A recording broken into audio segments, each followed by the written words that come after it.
ES Champ. Welcome to Probots, our Season 1 finals. It has been a long, awesome road to get here, and we have got our final 4 bots. Joining me is Ketrock, but we'll get over to those our other casters and such in just a little bit. First, we've got some exciting news.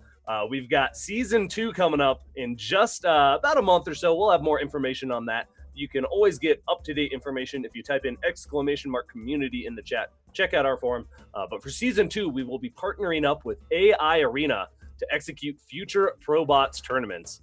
So there's going to be some new little elements involved there. We're going to have the AI Arena ladder as part of the season and the qualifications. More details, again, will follow. You can join the forum to get all the information on that. And we're going to have some improved infrastructure for authors, such as how to upload your bot, maybe even make it playable against humans, things like that. So hopefully just going to make things a little bit smoother for all you bot authors. And we're going to have some cool storylines of bots as well. You know, our bots have been developing nice little personalities. So we're going to have just a lot of fun stuff. Definitely, again, check out our forum, !community, to get all the up-to-date information on that. You can also become a Crown Club member. Big shout out to all of our Crown Club members. Usually in our live finals, when we all gather, you would have priority seating, but today we're all just going to be watching on the stream here. So thank you everybody for tuning in. Type in !join to become a Crown Club member. We're going to do some shout outs for them as well throughout the stream. You can also become a Twitch subscriber, all of which supports Probots and continues to support ES Champ, so we can do more and more Probots for you guys. So thank you all again for tuning in. Thank you to all our bot authors from Season 1 here of 2020. It has been an awesome time, and I am super excited for our grand finals. We're going to be kicking things off here very shortly, but first let's go ahead and get our other casters in here. We've got Ketrock. How you doing? Oh, you're already on screen. Excellent. Oh, so I am. Oh, are we doing a shout out right now? Let's do a I think shout out. so. I'm ready. Go ahead and run it.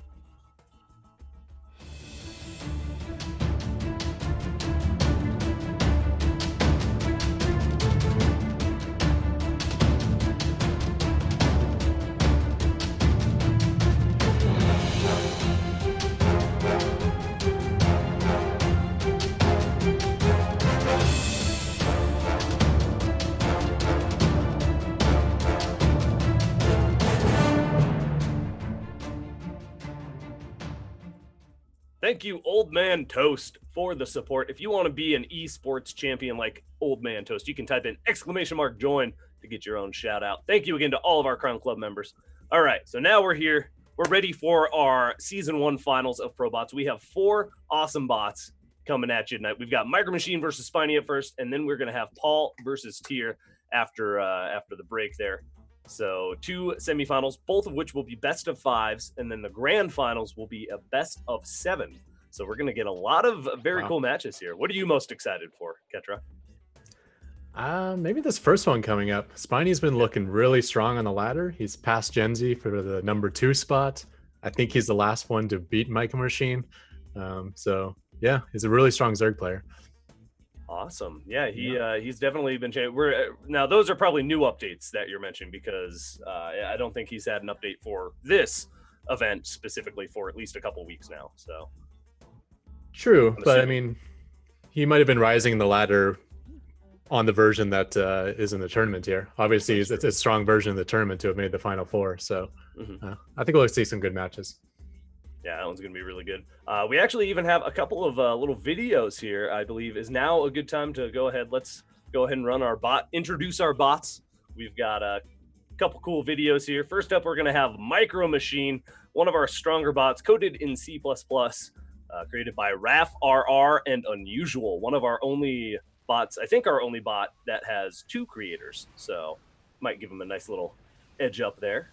How much do you think that influences it, having 2 people over 1 person?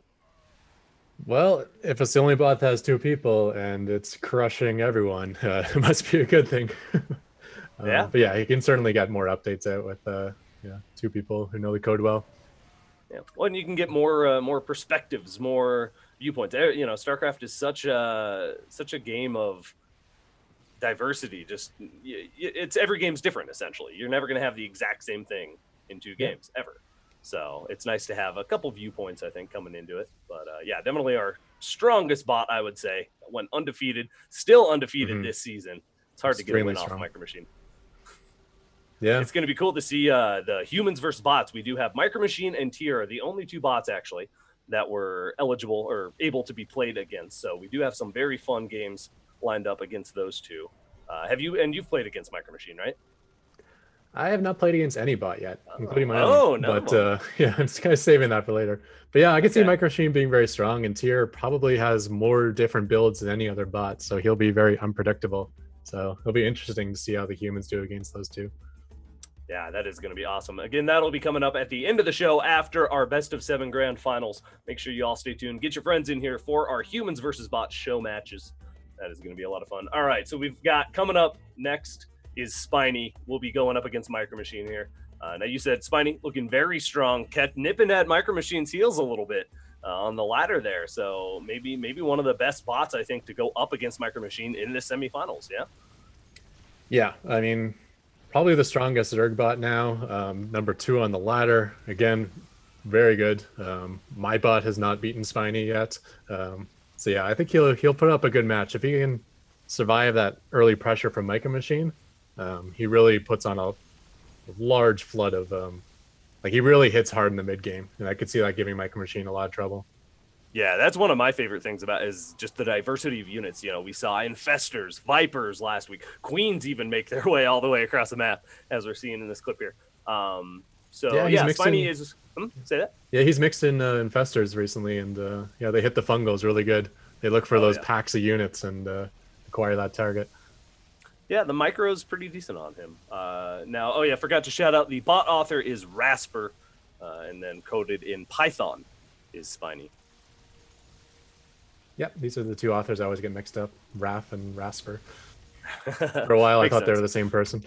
Oh, really? That's funny. Oh, yeah, and the tier bot creator, tiers creator, Simon, actually making a good point. 2 authors also means you're less familiar with half the code base, just kind of going back to Micro Machine. You know, you're only doing half of it, somebody's doing the other half. You got to learn what the other person did. So, yeah, I could see that actually being a little bit of an obstacle. But the whole concept of paired programming, which is a common technique, is code's kind of like it's as good as a weakest link. So if you have 2 programmers looking and double checking each other's work, then you end up usually having like really solid logic and really clean code. Yeah, I could agree with that. Yep. All right, well, we're gonna take a look at our other bots after our first match. I think we're pretty much ready here. If everybody in the chat is ready, let's get excited. We've got our first best of 5 coming up. It is Micro Machine versus Spiny. Two of our stronger bots, I think. I mean, all these bots in this round of 4 are super strong. I'm really excited to see Tier play. I'm curious which cheese he's going to be throwing out today. I heard he has 60 different builds with his Protoss. What? 60? I'm not sure how many of them are active, but yeah, that's what he mentioned. Wow, that's impressive. I don't think many human players even have that many builds under their belt. It's crazy. That's awesome. All right, very cool. Well, I guess it's a little easier to store 60 builds, if it's saved somewhere as opposed to trying to remember 60 builds. Yeah, that's perfectly. True. But anyway, let's go ahead and dive into it. Ladies and gentlemen, it is time for match 1 here in the semifinals of Probot Season 1 2020. And we're watching YouTube. We're going to get this figured out. Just a moment, everybody. While we're waiting, make sure you type in !community if you're just tuning in. We have an awesome forum where you can stay up to date with all the information. You can see which bots will be playing. You can see the times, when events are starting, that kind of thing. So definitely join our forum. And again, you can become a Crown Club member, !join in the chat to help future seasons of Probots. Also, if you're a bot author, there's a lot of cool resources available to you. We'd love to get some new bots in our next couple of seasons. I believe Ketrock is working on a bot, so he'll be having hopefully some cool Raven action in one of our coming up seasons here. I'm excited for that. I put him on the ladder for a little while. He's been doing, not too bad. He's been beating some good bots, but losing to some bad bots and everything in between. So it's been fun to watch the results. That's how StarCraft goes. All right. Really we do have a YouTube as well. I forgot to shout out our YouTube. I believe there's a link somewhere. !YouTube. Is that a thing in chat? You can check out all of our videos. We've got a lot of cool little segments there. We actually have another resource spotlight coming out, I believe, very soon on the YouTube. So definitely check that out. You can see all the VODs there. Bits of Code, that's one of those bot resources available. Oh, and I believe we're in game. We did it. We bought enough time, Ketrock. Okay, so in the bottom right, we have the man, the myth, the machine. It is Micro Machine.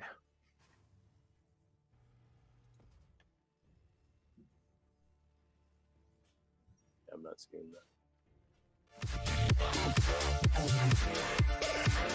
And in the top left, give it up for our blue Zerg. Oh, it's showing Micro Machine as the Zerg. There we go. Okay. Now it's fixed. I see what's going on. Give it up for Spiny.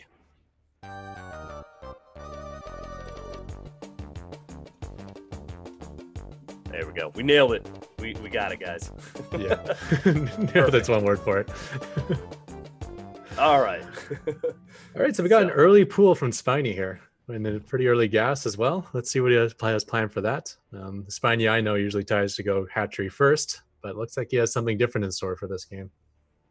Awesome. Yeah, I'd love to see this get into the late game scenario again with those infestors, maybe some vipers. No, I don't think it's going to happen this game. That is a very early roach warren. I appear it's like it's going to be a Ravager rush, maybe just a roach rush. And that could give Micro Machine problems, as he usually just has 1 or 2 Reapers early on.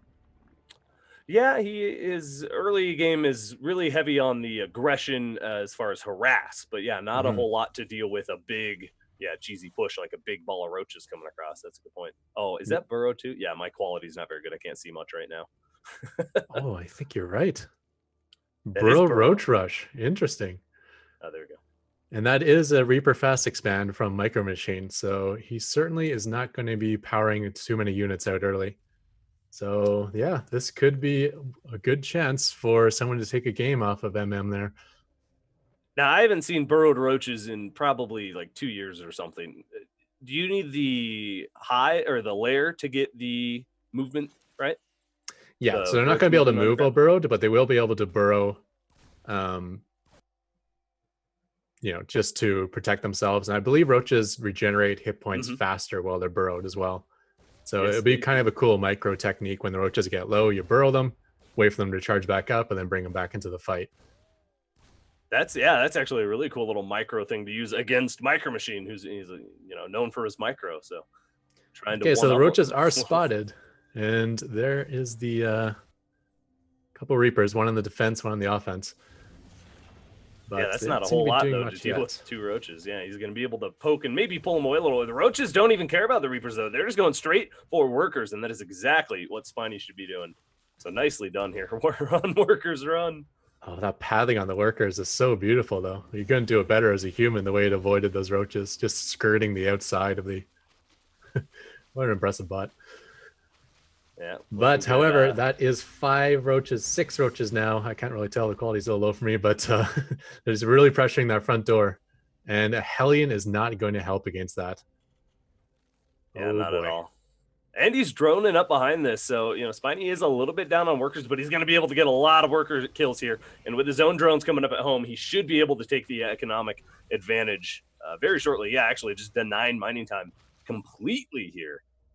Oh my goodness. It would be insane to see Micro Machine get knocked out here in our semifinals. I think, most people are expecting Micro Machine to move on to the finals, but right now Spiny is just dominating what Micro Machine has. And if Micro Machine doesn't get mining, that Banshee will not come out, which I believe is his only hope here.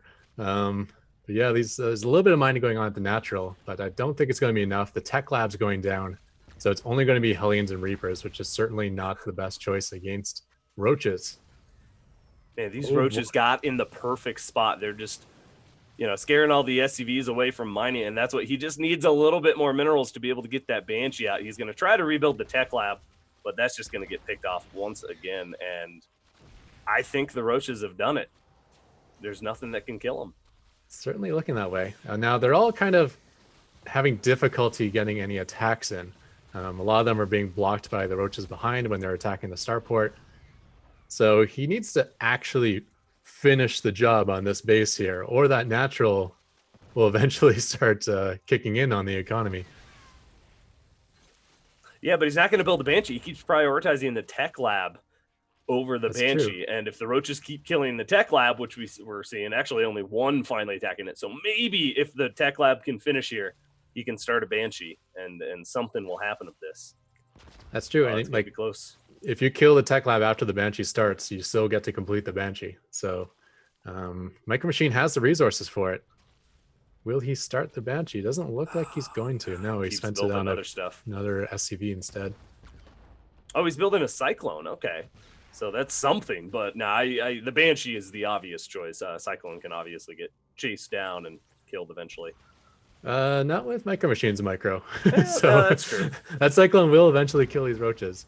So I believe Micro Machine is actually going to hold this. Although the Cyclone drew the roaches out, so the roaches might get a little smarter now. Let's see. No, they're still going after that tech lab. Is Spiny's second base done? Oh no, it's almost done. So Spiny will be able to get that second base mining very soon. By that point, though, Micro Machine has lost a lot of workers. It's going to be a hard comeback scenario, that's for sure. Yeah, and Spiny's not some one-base cheesing bot. We know that he will be able to transition into a macro game because that is his bread and butter. So even though it looks like this is not going to end the game, it looks like it's going to give Spiny a very significant lead, which still might be enough for him. Or should be enough for him, I should say. So beautiful. Actually, no, the Cyclones won't be able to kill the roaches because they just burrow, and there's zero detection available. Oh, you are right. Dirty, dirty.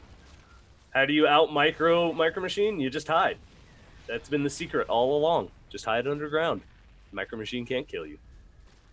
Looks like they burrow when they get low in health. It would have been nice if you had them burrow as soon as they get locked onto. That would be better that logic. would be nice. Yeah. Yeah, so this Sure could definitely be GG. I'm not sure what happened to the SCVs that were hiding in the main. Looks like they got picked off. Yeah. But it looks like wave 2 is starting to trickle in now from Spiny. We saw a couple links come across the map, and I'm sure there's going to be more where that came from. Yeah, he's even got a third base coming up, too, so he'll be able to keep pushing, keep sending lots of units here very shortly. But the roaches alone look like they're going to be able to finish this off. Yeah, there's still just no answer to them. The Cyclones got killed, huh? Yeah, the Banshee is finally on the way, but I believe the starport went down before it came out. So, yeah, that is 0 Banshees. So I was wrong. It looks like this will actually be GG. I forgot about the burrow, and the burrow is came in very useful. Mm-hmm. All right, so in this series, I think the Banshee is going to be the real decider here. If he can get the Banshee out, then he should be okay. But if we have another scenario like this next game, it's going to be a rough time for Micro Machine here. I think how Micro Machine decided to rebuild his factory as natural. It looks like he has some logic that says, okay, my main base is a really dangerous place, so when I rebuild my production, let's build it somewhere else. It's something you don't see too often in bots. Yeah. Well done, Spiny, taking a solid game 1 here. See if he can continue his performance here in this, again, best of 5. So Micro Machine does have a couple more chances to make something happen here.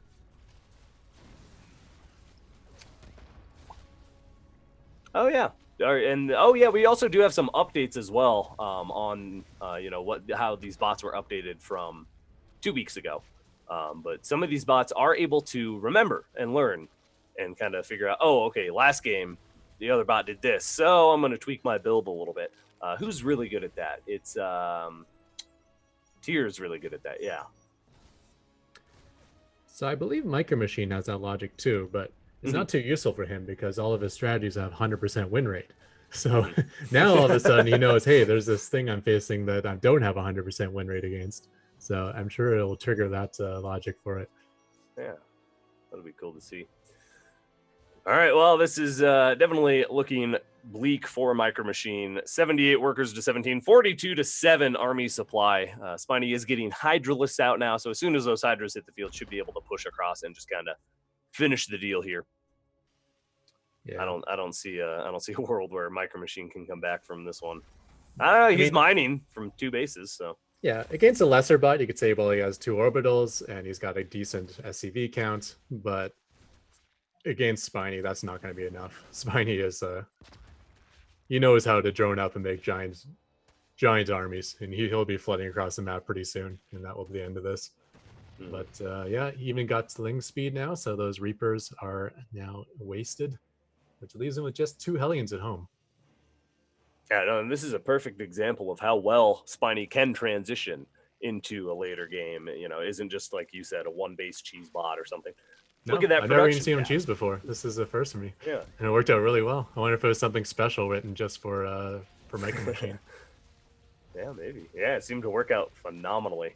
I'd love to see it too if you could transition into the burrowed roach movement and then start doing, little hit squads, assuming this does get into a little bit more even of a later game where Micro Machine does have 4 bases or something.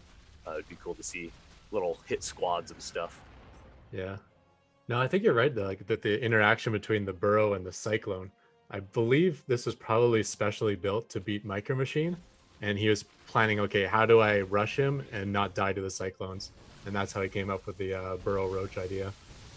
That would be my guess. I love the Baneling finish here. Yeah. A little bit of fireworks to finish game 1 for y'all. Oh, nice splits. Look at those crazy splits out of Micro Machine. Getting away from the Baneling, though. Still phenomenal play here out of our Terran bot. Yeah. And Hellion was kiting really well, too, while picking up a little bit of SCV repair where he could. Hellion's probably the final up to, like, push. 10 plus kills now. Yeah. That's nice. All right, so this base will fall. Might lift up, but the Hydras are here if it does to pick it off. And GG. nope, Well, there's a couple more gas extractors. Yep, Yeah. there we go. Little Banelings into them. Do it. Oh. I like how he saves his Banelings instead of using them on the buildings, though. That actually is a really nice feature, because typically, unless you're doing a Baneling bust, you don't want to use Banelings on buildings. Yeah, and like against me, he'll roll them and purposely roll them into my planetary. So it's not like he avoids every building. He just avoids the buildings that are kind of useless to kill. Yeah, that's smart. Very, very good logic there. All right, so game 1 going to our Zerg. We're gonna have our next game getting set up here momentarily. So you're saying Micro Machine is gonna learn a little bit from that game. What do you think is gonna change in Micro Machine's build, if anything? And actually, let's take a look at our updates here. Micro Machine isn't the sort of bot that has a lot of builds. He just kind of has his one set build and then adjusts it to match what he's facing. So if he thinks he's getting cheesed, he might just get a few extra units. But I think he still typically sticks with the same build order. Sometimes he proxies the Reaper, sometimes he doesn't. But yeah, I don't know.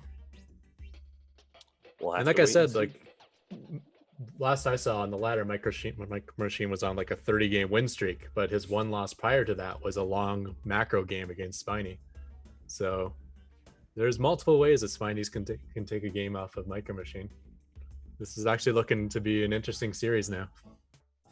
Yeah, I'm very excited for this. I'd love to get to an ace match, so we'll kind of see. Somebody in chat was predicting a 3-0 sweep for Spiny. I mean, that's the smart choice, and obviously not anymore. I mean, I guess it could be for Spiny now, but no, that's a lot what of people thought it'd be a 3-0 for Micro Machine.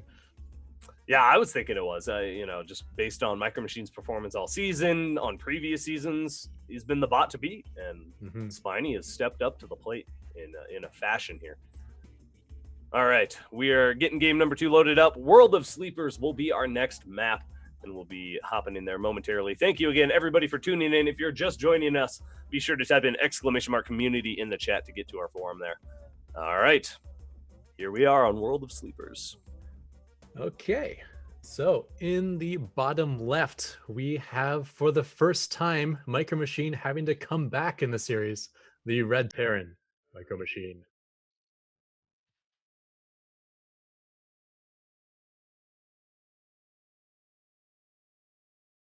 Let's see if he does anything different this game. And in the top right, his opponent, our blue Zerg player. Give it up for Spiny.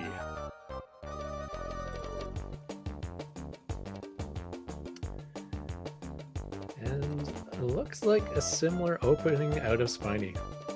I wonder if he's like, I came up with a build that can beat Micro Machine, and then we just roll this build every single match. Because it's once again not going to be a hatchery first. However, from Micro Machine, we're seeing something different. There is the proxy barracks, so we're going to have a much quicker Reaper arriving in Spiny's base. I think you knew this proxy was coming, didn't you? I know he does the proxy against Terran. I've never seen it against the Zerg, but Okay. it's kind of like his other build, except even more powerful because not only are his Reapers scary, but now they're arriving even sooner. Mm-hmm. I love too hopefully you all saw the little chat that Micro Machine had. It said, I have won 0% of our encounters. Ouch. And then it kind of has some stats and said, what it should do this time. But I love that little personality, those little personality quirks that you guys have put into all your bots, or the ones that do have it anyway. Yeah, Micro Machine's got a little bit of a chat logic to him, I guess. My rudimentary database is telling me that I have won 0%. No, you're not rudimentary, Micro Machine. You are a champion among bots.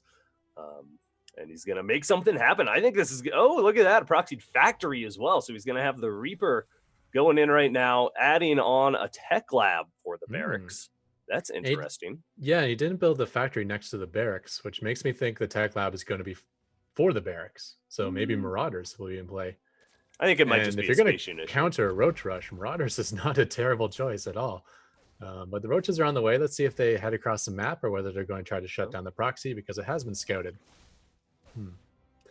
So, no, it looks like he already moved the... Wait. Yeah. I don't think he moved the barracks enough, though. He's not going to be able to put the... Oh, it's for a starport? Oh, wait, space. Oh, there is room there. Check that out. Cyclones are also very good versus Roaches, so they both work out well. But like if we sing the burrow like last game, which we are, that helps shut down the Cyclone's effectiveness. That's crazy. A 3-minute burrow. That's a really nice against early Cyclone build, actually. I like that a lot. I'm a little surprised that a single Queen is able to shut down that Reaper harass so well, though. I know how annoying Micro Machine's Reapers can be, so I thought they would do a little bit better work. Yeah, I just don't think he has the room to maneuver on this map. He's trying to go up into the mineral line, but it's kind of a tight space there. So the Queen is doing a great job at zoning it out. Oh, here we go. The Roaches. They have busted down the wall. Micro Machine, no, not the starport again. And he does not have the money for a Banshee, so that tech lab will go down. And if he keeps rebuilding like he did last time, this time all the Roaches will be able to keep gunning it down. Oh yeah. Well, in that huge hole in the wall right now, and that is the first thing they target. They don't care about the workers. If that thing comes up, they're just like, no, you are not building a Banshee. Say it's perfect. Oh my goodness. So mining denied again. This is the only base of Micro Machines this time. So he's got no income right now. That hurts. That's almost like more evidence that this is a hard counter to Micro Machine. It's like he knows that the Banshee is the threat. So anytime there's a tech lab, that becomes his priority target with the Roaches. Even when there's SCVs in range, he's like, nope, forget the SCVs. I'm killing the tech lab. Yep. Well, these Cyclones are trying their best. They've actually come home, so there won't be any workers going down on Spiny's side of things, but the Cyclones are going to try to start locking on and do a little damage. But again, with that burrow, yeah, nothing's going to happen. These Roaches are just so numerous at this point in the game. By the time one gets almost dead, burrows and then tries to kill a few more, and then it just pops up. Look, it's already almost healed. What a smart build. It's like not even close games. Like he just found something that crushes Micro Machine. That's unheard of in the bot maker community. Yeah. It's like, I found a build that beats Micro Machine 110 games. Like, and you have to celebrate that. But this looks like it's just no chance for Micro Machine at all. I mean, he's going to have a lot of trouble killing these Cyclones, but look how fast the health regens on those Roaches when they're burrowed. I'm trying to think, like, is there somewhere? Yeah, there. Oh, he actually got one. Is there somewhere that he could put the starport that it wouldn't, like, I guess if he just proxied it, because the Roaches didn't seem to care about the proxy on the other side of the map. Yeah, that's true. But that's it. That's very situational. Maybe one day they do start to care about it. So, yeah, it's hard to say. I did think the one weakness to Micro Machine was his predictability. Like, he's so good at what he does, he doesn't need to try different things. And I guess this is the downside here. It's you can just kind of watch a whole bunch of his replays and then try to discover a weakness. And I think so we got going on right now. So these two Cyclones are basically invulnerable. When they both lock onto a Roach, I notice they get the kill. So they are getting Roach kills here and there, but they're also running out of health. And they're getting backed into a corner. Oh no. Yeah, and there's nothing to repair them really. So yeah, they will. Looks like they're gonna die here. Well done, Spiny. I am beyond impressed. Well, and it goes to show the balance of StarCraft is really good. There's no such thing as one build that beats everything. Mm-hmm. You know, it was looking like it, but well, I mean, I bet next update from Micro Machine, it'll still be on this one build, and you'll be able to handle Roach Rush. But he just wasn't prepared for it. It's something he hasn't seen before. He hasn't figured out a response to it, and yeah, it's got him in trouble. No, I like that he's been able to get the base over here and start mining with a mule, but yeah, it's just not enough at this point. No way to come back. 0 workers, 0 army. He's got 1 floating command center, and eventually Hydras will come out, so there's nowhere for that to hide ultimately. Mm-hmm. Yeah, Micro Machine's definitely a very clever bot. Yeah, even just little things I noticed this game, like he was pulling the mule away from mining when it was going to expire with minerals in its hand. Like just all these like little tweaks to just give it a bit of an advantage. Striving for that perfection. Mm-hmm. All right. Well, maybe we can speed up a little bit here, as this is far from over here. Speedlings will not save you. Micro Machine, you're so brave. Not the time to be cocky. I got this, guys. I'm not out yet. Okay, now I'm out. Spiny's even like exposing flaws in its chat logic. Hey, this is his last worker, all right? This is the SCV to save the day here. Yeah. I mean, you got BM before you leave if you're going to lose the game. That's kind of mandatory. Oh, no. Okay, there goes the last SCV. So, yep, all hope is dashed, and this will be another Zerg win here. Relaunch offensive. I love that he says that when flies his barracks in. Well, he still has mules, which means he can afford another SCV. That's true. So Spiny decides to, take a vacation for a couple weeks and come back. Oh, look at this shutdown. Denied. Oh my goodness. I didn't see. Now I'm trying to think. I feel like we've seen this out of Spiny before, but this seems just like a particular few kind of get out of my game. That's awesome. It's really hard for bots to expand when the expansion's blocked. So the things like burrowing a Zergling or pooping creep, it's just it's something small a Zerg author can do and just create so much trouble for the opponent. Yeah, not too relevant this game, but yeah, it's just something they didn't think about necessarily. Wow, who was calling the 3-0 a sweep? So yeah, somebody here. Let's see if I can find who it was. But yeah, we're getting to that one more game here, and we'll have a 3-0 sweep. Dusty was calling that. Oh, by the way, thank you, Dusty, for gifting that subscription to Unusual. Welcome to the ES Champ family there.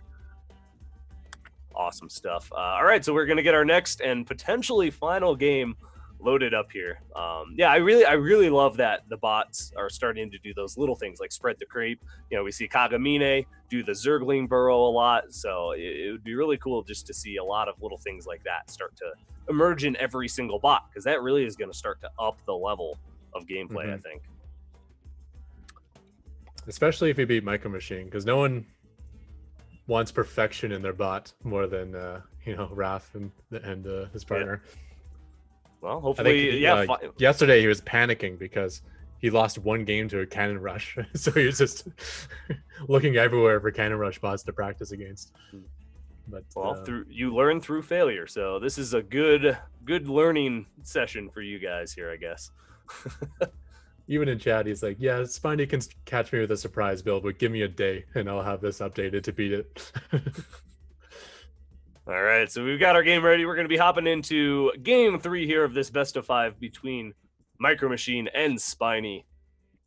Let's do it. We're moving on to Disco Bloodbath. Disco Bloodbath. This is an interesting map. There's lots of bases clustered really close together, so it makes for a good macro game, but I'm going to guess that Spiny won't take us there. Yeah, he wants none of that. But yeah, anyways, in the bottom right, we have the Red Terran. It is Micro Machine. On the ropes, too. I'm doing 3 straight now. In the top left, up 2 games. 1 game away from moving on to our best of 7 grand finals. Give it up for our Blue Zerg, Spiny.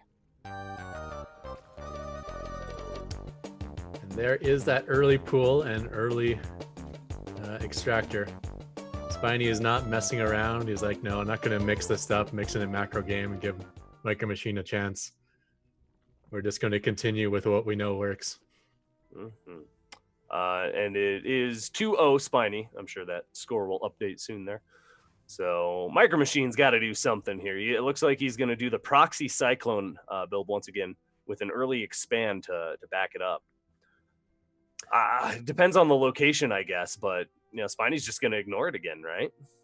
He doesn't care.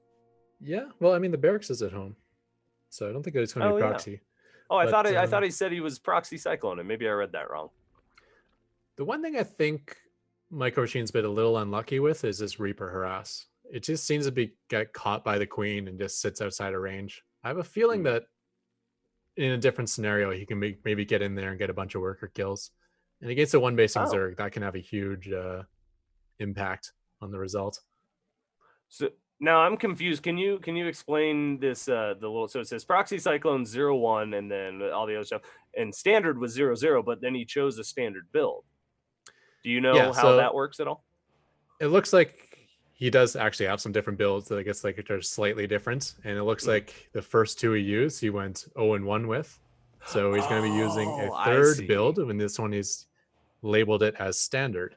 So obviously nothing proxied. I see. And he's taking a factory before his expansion, which will help a ton against what he's facing here. Yeah. By not expanding early, he may even be able to get that Banshee out. We'll have to see. And this is where the target fire of the Tech Lab could really spell the difference between a win or a loss for Spiny here. Or for Micro Machine. Oh, I guess for both of them. Oh, for Spiny, yeah. Whether because I feel like the Banshee is probably the win condition. Although even if he gets the Banshee out, I could still see Spiny taking the lead into the mid game. We'll have to see how this plays out, but he does have a wall off. He's got the starport already almost done, I believe. And just I have a good feeling that the Banshee's going to make it out. The fact they did not expand is going to help him a ton. He's got 3 Tech Labs building simultaneously. As soon as that one on the starport finishes, let's do it. I believe in you, Micro Machine. Get that Banshee. Because that is that's gonna change. There we go. Banshee is finally on the way with Cloak as well. Marauders with Concussive Shell. So he is going full on anti-roach at this moment. So he just needs to buy a little time. No pull of the SCVs to repair the wall, unfortunately. But they are just going to kind of hold at the wall and give that Banshee time to get out, potentially. Yeah, with 2 Reapers on the offense, you might even be able to get something done on the other side of the map to help with this transition. But there's the target of the Tech Lab. And like you said, there's no repair logic. So he will not get cloaked down, but that is not relevant. What's relevant is that first Banshee will get out. Now, it does block the second Banshee from coming, but I'm not sure if he will be able to afford that anyways. So I think he'll hold. It's just a matter of time. And, how many SCVs can he keep alive? That's the important part. Well, he's doing a pretty good job so far. He's lost a few, but, they're running for their lives right now. Roaches are starting to burrow as well. So, again, that burrow is just going to be so problematic against Cyclones, against Banshees. Nothing can finish him off if they just keep burrowing. And there's no scans available. There's no Raven. What a mess. You really need to burst a lot of damage. Yeah, well, it looks like as long as they're all burrowed, the SCVs will mine. So that's but as soon as one pops up, they all scatter. So you're gonna even if one has been mining halfway through, it's just gonna stop. But with a Marauder, a Cyclone, and a Banshee, that's a lot of firepower. We'll have to see how it turns out. Oh man, it's getting to the point where this is just too long without mining. He has no expansion.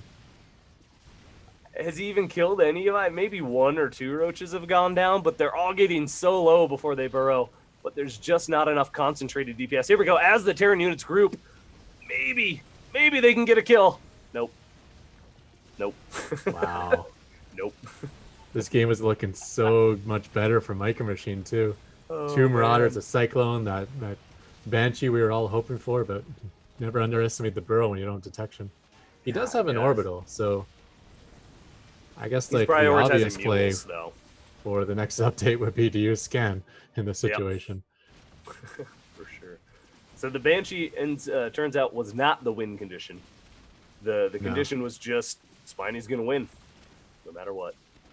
Yeah, I mean, I thought it would allow him to at least transition to a later portion of the game, but yeah, too many roaches, burrow too strong. I really was expecting at least half of these games to go into a 15-minute mark or a little bit later game. But man, early roach rush can just dash all your hopes and dreams, I guess. Yeah, Spiny is extremely strong in the mid to late game. He beats almost everyone there, but maybe the one person he doesn't beat there is Micro Machine. So yeah, it was smart to come up with a clever build like this. Indeed. Very impressive. Yeah, very, very well pulled off too. The micro on point. Where his targeting is one of the most impressive things. You notice he didn't care about the barracks tech lab. As soon as he saw that starport tech lab, he's like, "Oh hell no!" and just guns for it to stop the Banshee from coming out. Which obviously that's a big counter typically to roaches, but in this case, it does not matter. That's going to be all she wrote. Micro Machine, you fought well, and it has been awesome to see you. We will see more Micro Machine in the Humans vs. Bots pro match at the end of the show tonight, or this afternoon. I guess it's not tonight.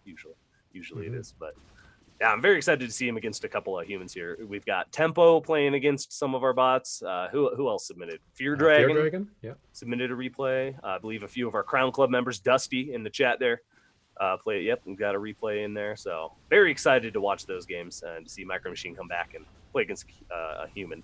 Maybe a human that doesn't roach rush. Yeah, well certainly a human that doesn't do a burrow roach rush with an emphasis on killing a tech lab.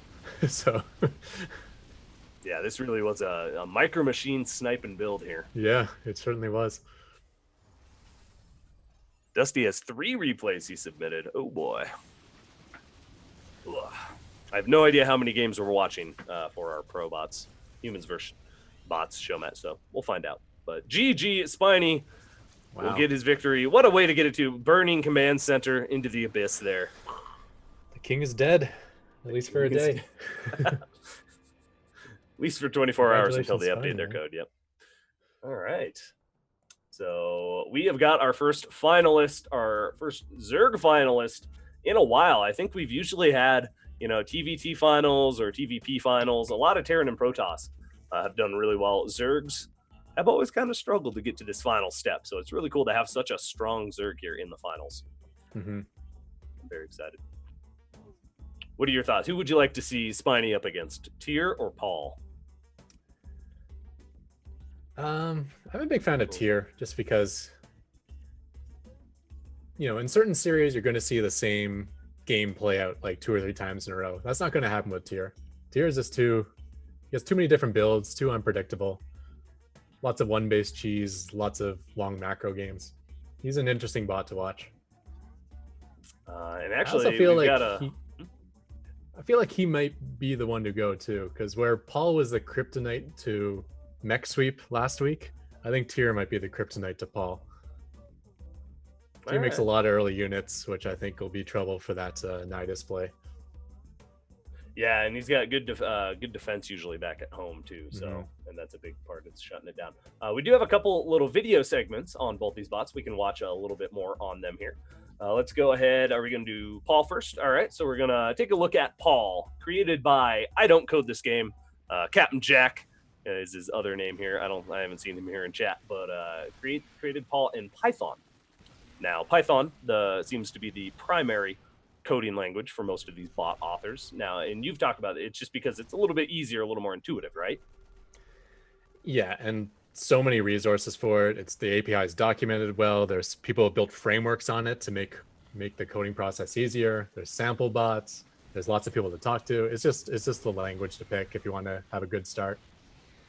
Obviously, there's, I think, 7 or 8 different languages supported, so you can pick the one for your preference. But yeah, if anyone's getting into this, I would suggest Python as the choice.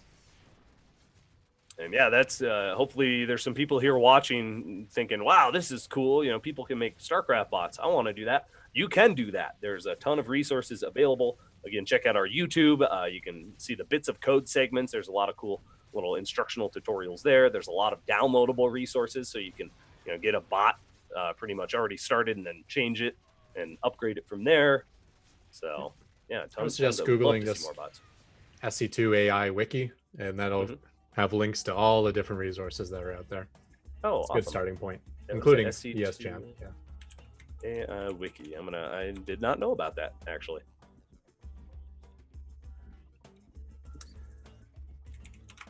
All right, so let's go ahead and talk about tier now. We saw a little bit of what Paul has to offer. Yeah. Yep, I'm so excited to see this night display. It's always fun. You know, it works really well half the time. The other half of the time, it just kind of goes. And against tier, it might be the latter. You know, I think tier is going to be really good at shutting this down. Let's go ahead and take a little look at tier. Created by Simon Prinz in C#. So one of our different languages here. You know, it's cool. We got in the semifinals, we have a C# bot, a C++ bot, and I think 2 Python bots. Oh, the Pro Brush. I forgot about that. Oh, yeah. Pro Brush is really powerful with bots because you can always pull back when you run out of shields and come back into the fight, which means in theory, probes can kill like an infinite amount of other workers. So you got to have a really sharp response to the Pro Brush to defeat it. Well, and I really love Tier's ability to just use everything pretty much. You know, we've seen Tempest out of him. We're going to see in this clip here, actually, he recalls all of his probes. We don't see a lot of bots use that recall function, which is Gen Z had a clever counterattack with the SCVs, and Tier worked around that with the recall. So last week it was the Pro Brush defeating Kagamine, which is, you know, one of the top 2, if not the top Zerg bot out there. Yeah. And he did a kind of a hybrid where he got chronoed out zealots that then went with the Pro Brush, so probes and zealots together. So maybe we'll be seeing that again this week. I want to see sentries. The sentry tickle build is my personal favorite. Yeah, he does have that in the repertoire, that's for sure. All right, so yeah, this is going to be an awesome match here. Tier versus Paul, PVZ for our next best of 5 semifinals, and we're going to be kicking that off in just a moment here. Our first map will be Thunderbird. So again, thank you everybody for joining us.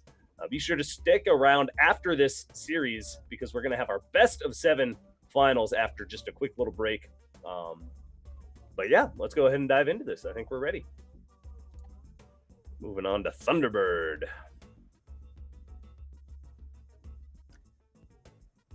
Are we doing it? Let's do it. There we go. Okay, so who's up first? Paul. So in the bottom right, we have the Red Zerg, the Nidus King himself. It is Paul.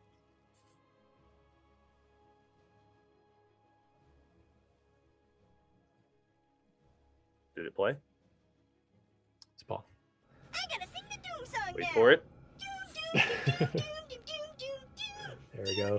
Oh, the bearded dragon. Yeah. That is a badass bearded dragon. And in the top left, with potentially the strongest will of all the bots, it is our blue Protoss. Give it up for Tier. You will know what it's like to lose. He is inevitable. To feel so desperately that you're So when we think of Paul, we think of a predictable same. player who, you know, it's just Nidus Storm every game, but I'm not sure when the last updates were allowed. But Paul has been doing nothing but macro builds on the ladder recently. So he may be doing macro play. And if he's not, so he's going Nidus, I would assume he has to get an early pool, which means maybe he can hold that Pro Brush.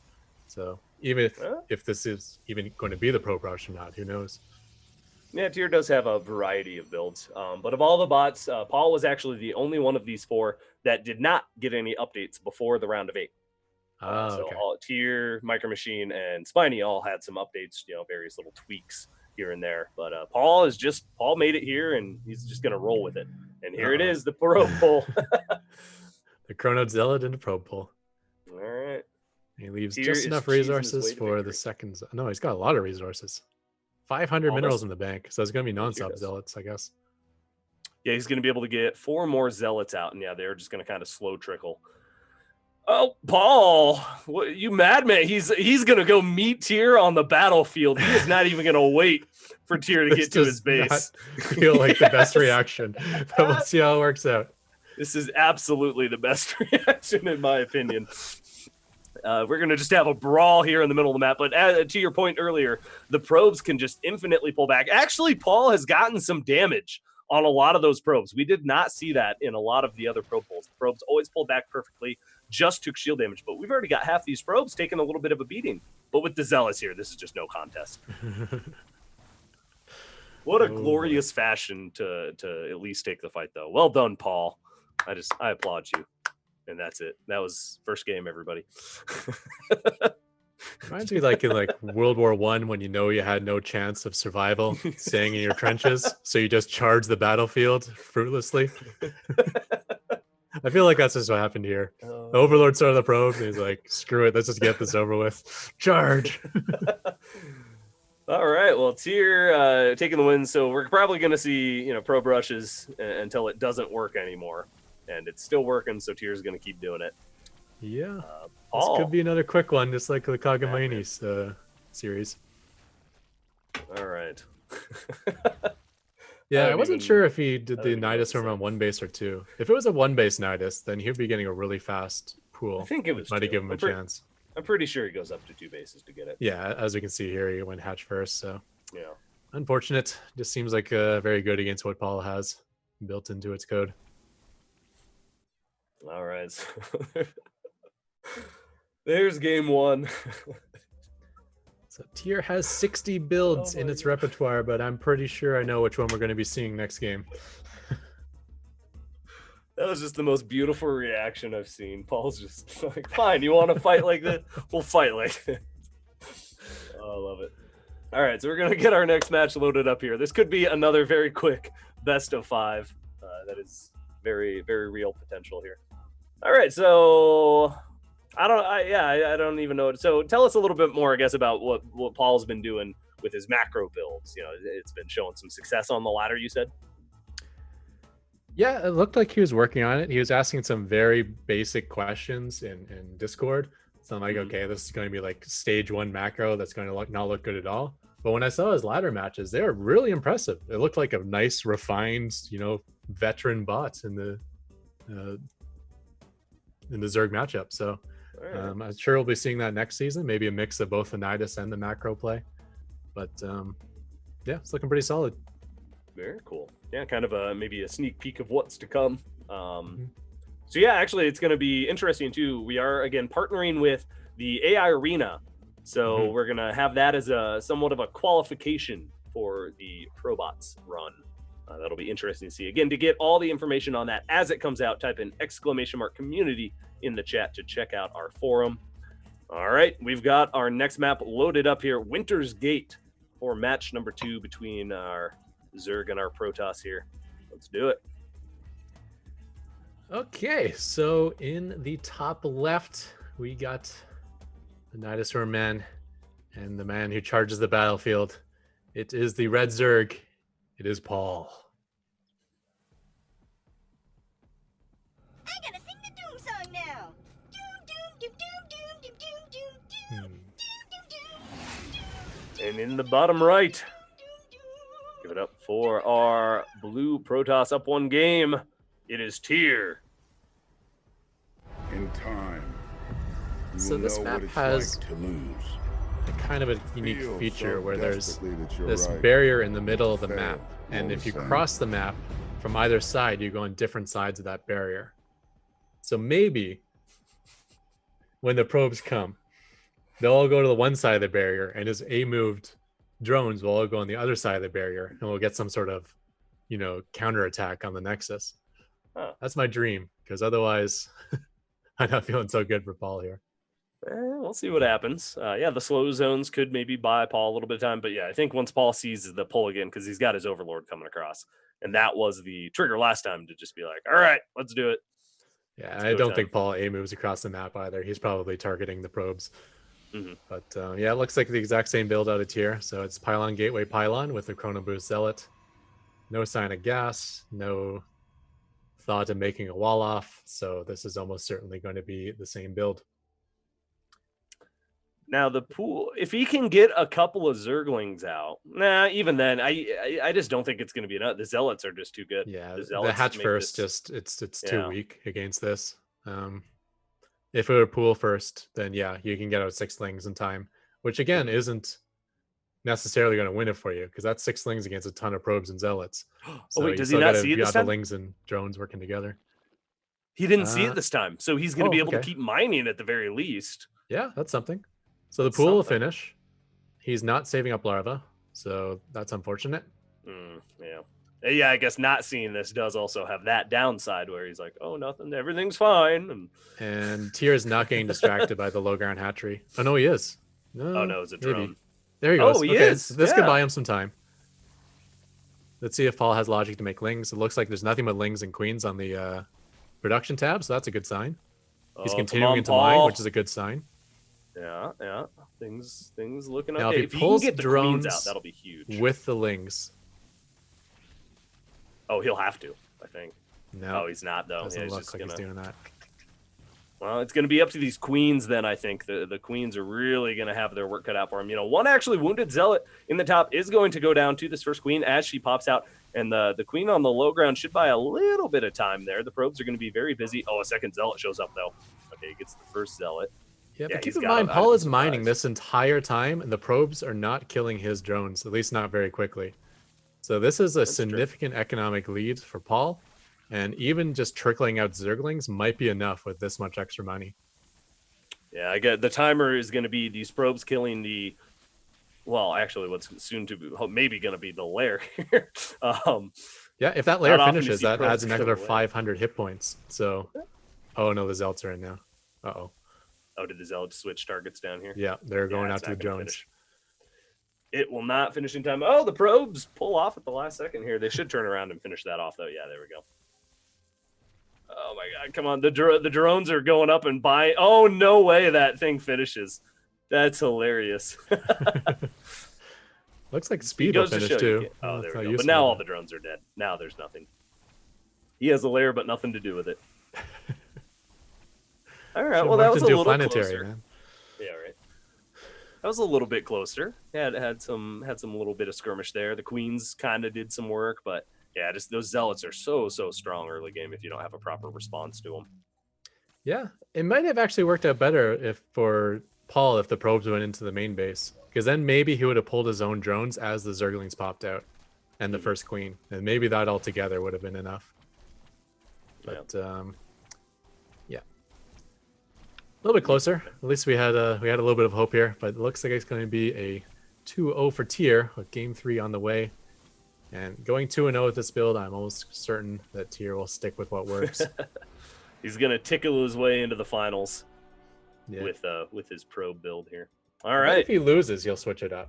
But All right, We'll yeah, see. we could see that in the finals, but assuming he does make it into the finals here, which it's looking like, yeah, if he loses game 1 or 2 or something, yeah, maybe he switches up, does a sentry build instead. Yeah, he does have some builds under his belt, so it'll be cool to see.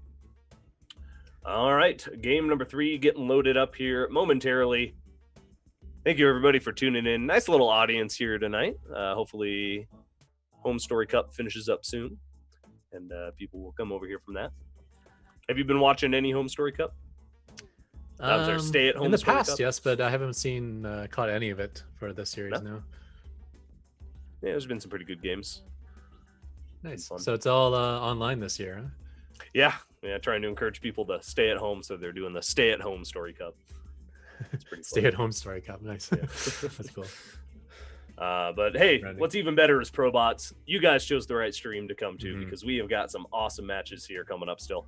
All right, game 3 is almost loaded. We're almost ready to go. Again, we're going to do some Crown Club member shout-outs here after this series, and we'll give you more information on all that. And I'm super excited for our bots versus human show match. That is going to be... It's always a lot of fun. It's just always really cool to see the bots go up against, it's not as predictable as some of this is. I mean, but hey, so far today, actually, none of this has been predictable. It's been... Yeah, even Tyr himself Pretty said he interesting. expected his bot to do a different build There in you game go. 2. So no one knows what these bots are doing. No one. Not even the authors. All right, here we go. World of Sleepers for our next and potentially final match here. Let's do it. Okay, in the bottom left with his back up against the wall, we got Paul needing the 3 straight wins. I gotta sing the doom song Can now. he do it? Doom, doom, doom, doom, doom, doom, doom, doom. We believe in you, Paul. The bearded dragon himself. And in the top right, we have got our blue Protoss. I almost said Zerg. Give it up for Tyr. In time, you will know. Okay, so what right it's away, like to pylon lose, placement looks like he's making a wall. to feel so This makes me desperately feel like right, this is not going to yet be fail the same all build, the same. which Well, is that's good. great for Paul and probably for the viewers as well. Yeah, I'm To excited see for a some little change. diversity here. Yeah.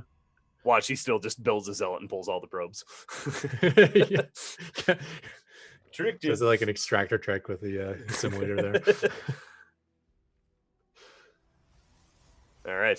So yeah, hatchery first out of Paul again. Paul's just going to stick to what he knows.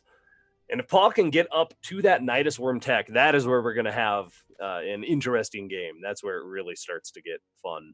So hopefully we can kind of get into that moment. We might be seeing the Sentry build out of Tyr. I would, yeah, there we go. Gas, Ooh. Cybercore coming down. Oh, but he walls off completely. No. I think it's going to be Void Rays because that's a hard wall. Yeah, that is a hard wall. Oh, and So yep, this- he usually gets the cannon for defense, I think, and then it might be maybe even Tempests. I feel like this whole game is going to rely on where that first Overlord is going right now. Because it really is going to depend where he pops up that Nidus. If he pops in the top left corner out of vision and Lings come flying in against Void Rays, the Void Rays just won't be able to kill him fast enough, I don't think. But if he pops it up anywhere in vision of the Void Rays, then that Nidus will never actually get up. So It's looking like it'll be on the left side there in the yeah, in and the there's no shadows. vision in that top left, at least not yet. Yeah. Let's see if he builds a pylon over there at some point. Yeah, it's right where it's going to be. Yeah, right about there where we're getting highlighted on the screen. Oh, no! Game over. That was perfect highlighting there. He's like, he's just going to put it right here. Nope. When I've seen Paul lose to Void Rays with this, is when he built his Nidus Worm right in front of the Void Rays. So let's see if Tyr actually responds to the Nidus Worm. And if he responds quickly enough, and if he charges up the Void Rays, there's a lot of scenarios where this Nidus could still get up. All right, so this is the build that Tyr's creator was predicting in the last game. Oh, So okay. it's maybe behind a step, but we'll see how it pans out here. Stargate is done. First Void Ray is on the way. 8 Lings in production with speed. Also researching. We're going to be... What is that? I think we see a hard counter to the Nidus Worm here. We're like, oh, yeah, that's great. The Nidus is going to go up there. Tyr's just like, screw you. We're not doing anything like that. I'm going to guess that you're allowed to Here, update you your go. bot between the two series. Yeah, So right? It's like Tyr knows. He knows, the map hacker. Oh, my goodness. 2 cannons right where the Nidus would go. And yeah, that Overlord's going to get shooed away here. I'm going to predict Oh. Paul is going to build a Nidus Worm in his own base. That's my prediction. Oh, yeah? Yep. He's just not going to find a position for it across the map, and he's going to say, screw it, Nidusing Well, myself. if he could put it, there is still a spot there in between the cannons and the wall that's still even in shade a little bit. If he could just put it there, but I don't think he will. Paul is a little bit notorious for just throwing the Nidus down right in where he wants to, essentially. And in this case, it's probably going to be right next to those cannons. Yeah, like he wants to build it next to the cannons, but at some point he'll just build it wherever the Overlord can see. So if somehow the cannons push the Overlord towards the south, but even there's then, look voids where right the there now. Void Rays are rallied to. The Void Rays are ready for it. All right, this is the moment that, or almost the moment where Paul would be loading up, and so that Nidus is going to start attempting to plop down very soon here in the next 10 or 15 seconds. And we'll see exactly kind of what he does. Because he does move it around. You're right. Paul does, realize, oh, okay, it didn't go there. And he kind of shifts it to the right a little bit or to the left a little bit. But, yeah, there it goes right next to the cannons and the voids. Ain't going to happen, Paul. The Zerglings Ain't are meant gonna to be a happen. distraction to get the Nidus Worm up, but obviously that's not going to be the case here. Yeah. Oh, did the Overlord die? Oh, it did.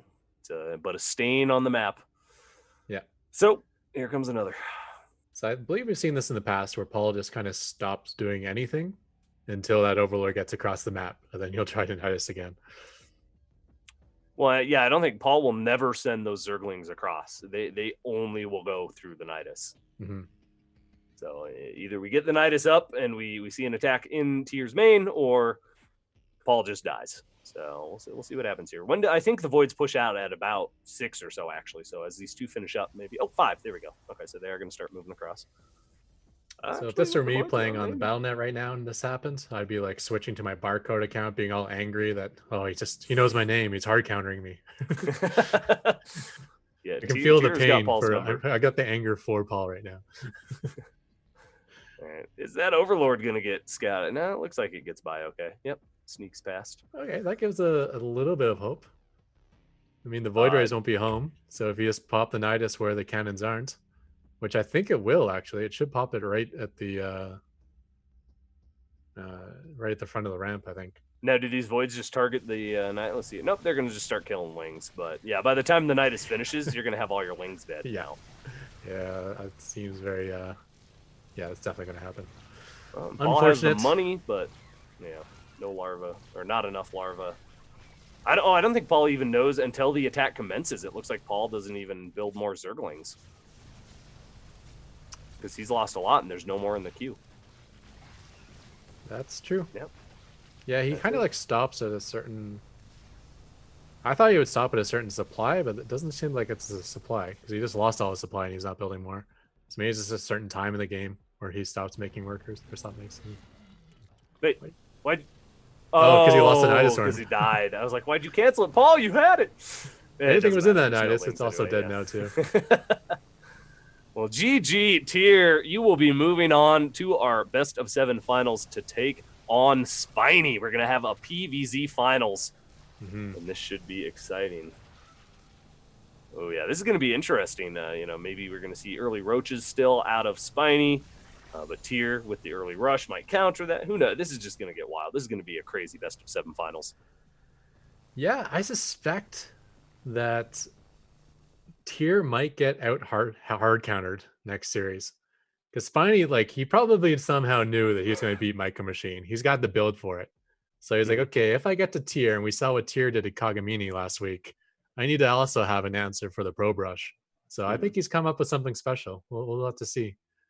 But Tier's just making sure that there's no proxy bases. My bot is really BM like this as well. You get down to one structure and then decides to search the entire map before killing the final structure. Hey, you got to be safe. You never know. You might have 6 base economy I don't know about.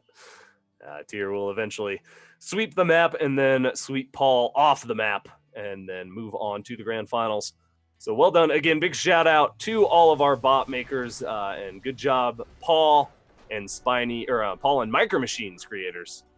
Captain Jack, Raph RR, and Unusual. You guys have some awesome bots, and we look forward to seeing them next season. But for now, they're out of here. They are in the scrap pile, and we have got our 2 top bots ready to go.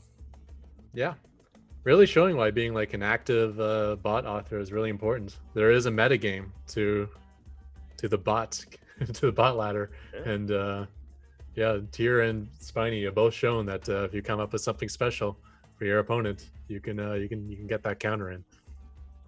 Yeah, now it's going to be interesting to see, because they didn't, neither one knew specifically who was going to be in the finals. Even assuming they make it, they don't necessarily know the other bot who's going to be in the finals. So it's hard to anticipate both sets of matches. So we'll see how that pans out. But there's only 2 options, right? It's not like they have to plan for everyone. Yeah, so that's true. It is twice the work, but it's still just 2. We'll have to see. That's very true. All right, so ladies and gentlemen, we are going to do a quick little break, but before that, we're going to do a shout out to one of our Crown Club members. Let's go ahead and roll it.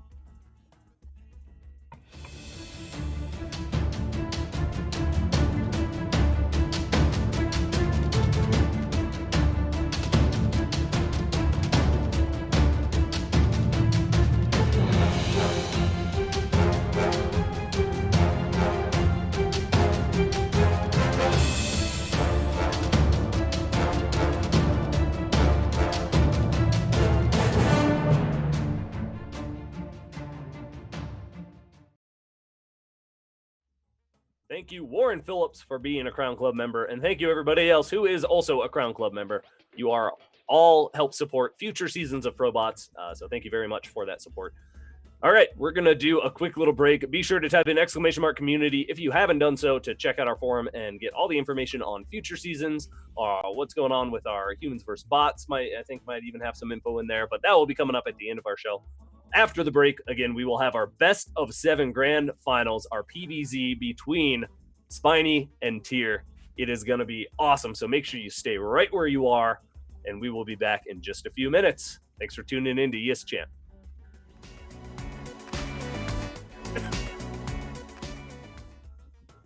Welcome back, everybody. Excuse me. I'm choking on my drink a little bit there. Ketrock, why don't you go ahead and welcome everybody back while I die for a second. Welcome back, everyone. And we're going to be having the Probots finals with us. It is going to be a best of 7, and it's going to be Tier versus Spiny. 2 bots that have really come in with strong builds, tailor-made for their previous opponent. So let's see if they have something special built for each other as well. Yeah, I am very excited. This is going to be a hell of a best of 7. Did somebody say the doc was here? Or did production make that up? I think so. They'll work it out. Okay. Anyway, all right, we're going to keep going, and maybe the doc will be joining us shortly. But yeah, best of 7 here. So it's going to be really fun to watch these two go at it. We've already seen the little videos on both these bots. We know what they're both capable of. So I think without further ado, we're just going to dive right into our best of 7 grand finals here. Now, you're hoping for a Spiny win, it kind of seems like. Seems like you're a Spiny fan. Yeah, I'm impressed with Spiny. Spiny is quite strong. Yeah, let's do the intros and then we can start talking about this. Yeah. So, yeah, in the bottom right, we have the red Zerg. It is the strongest Zerg. It is Spiny.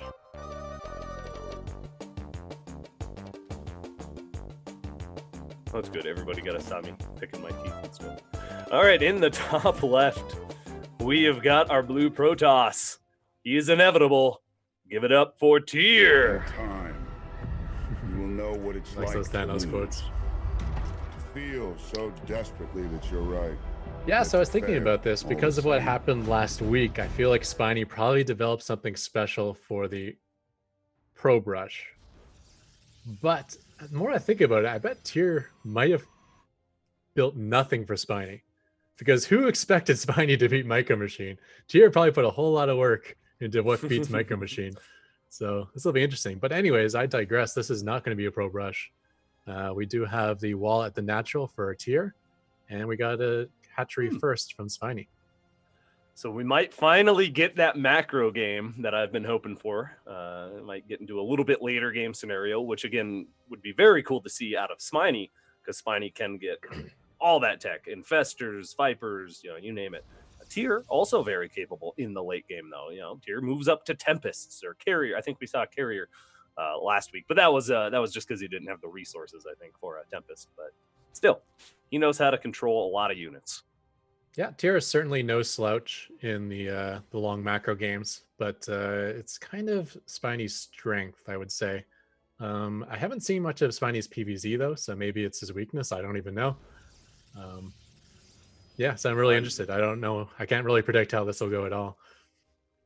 That's good. Oh, and so Raph letting us know. Apparently, they were talking about Tier versus Micro Machine. Had that happened in the chat, and Tier would not have been ready, according to sources. So maybe this is good that we got this as our matchup. Might have a really close, exciting grand finals. Occasionally, we do get the pretty one-sided grand finals, but we'll see what happens here. Yeah. So what we got going on here? Standard. This is the most standard build I've seen out of Tier. Yeah, it looks like the builds are favoring Tier possibly a little bit.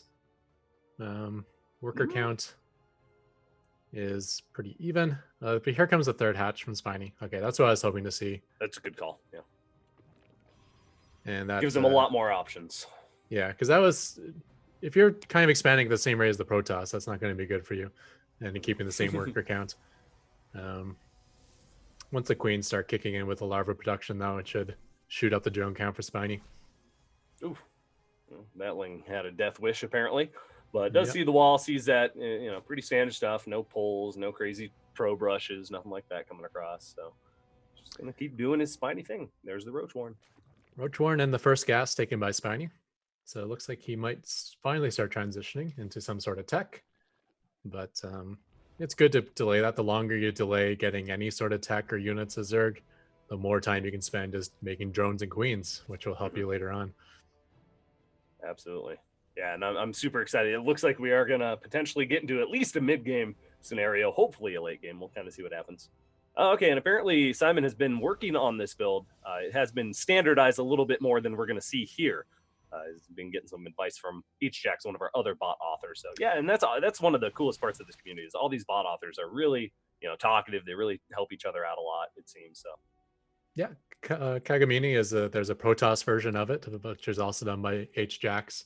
And yeah, I believe he was helping Tier just to like really get the build order a little bit more crisp, just like get the timings down a little better. And yeah, I think he's been getting some success with that. Yeah, we'll see. Maybe they'll have some success here. I'm hoping. Because I know Tier can do a standard game. We've seen Tier do a standard game before, but this is the most evolved form of Tier, I believe. Almost the most evolved form, at least as far as was submitted to us.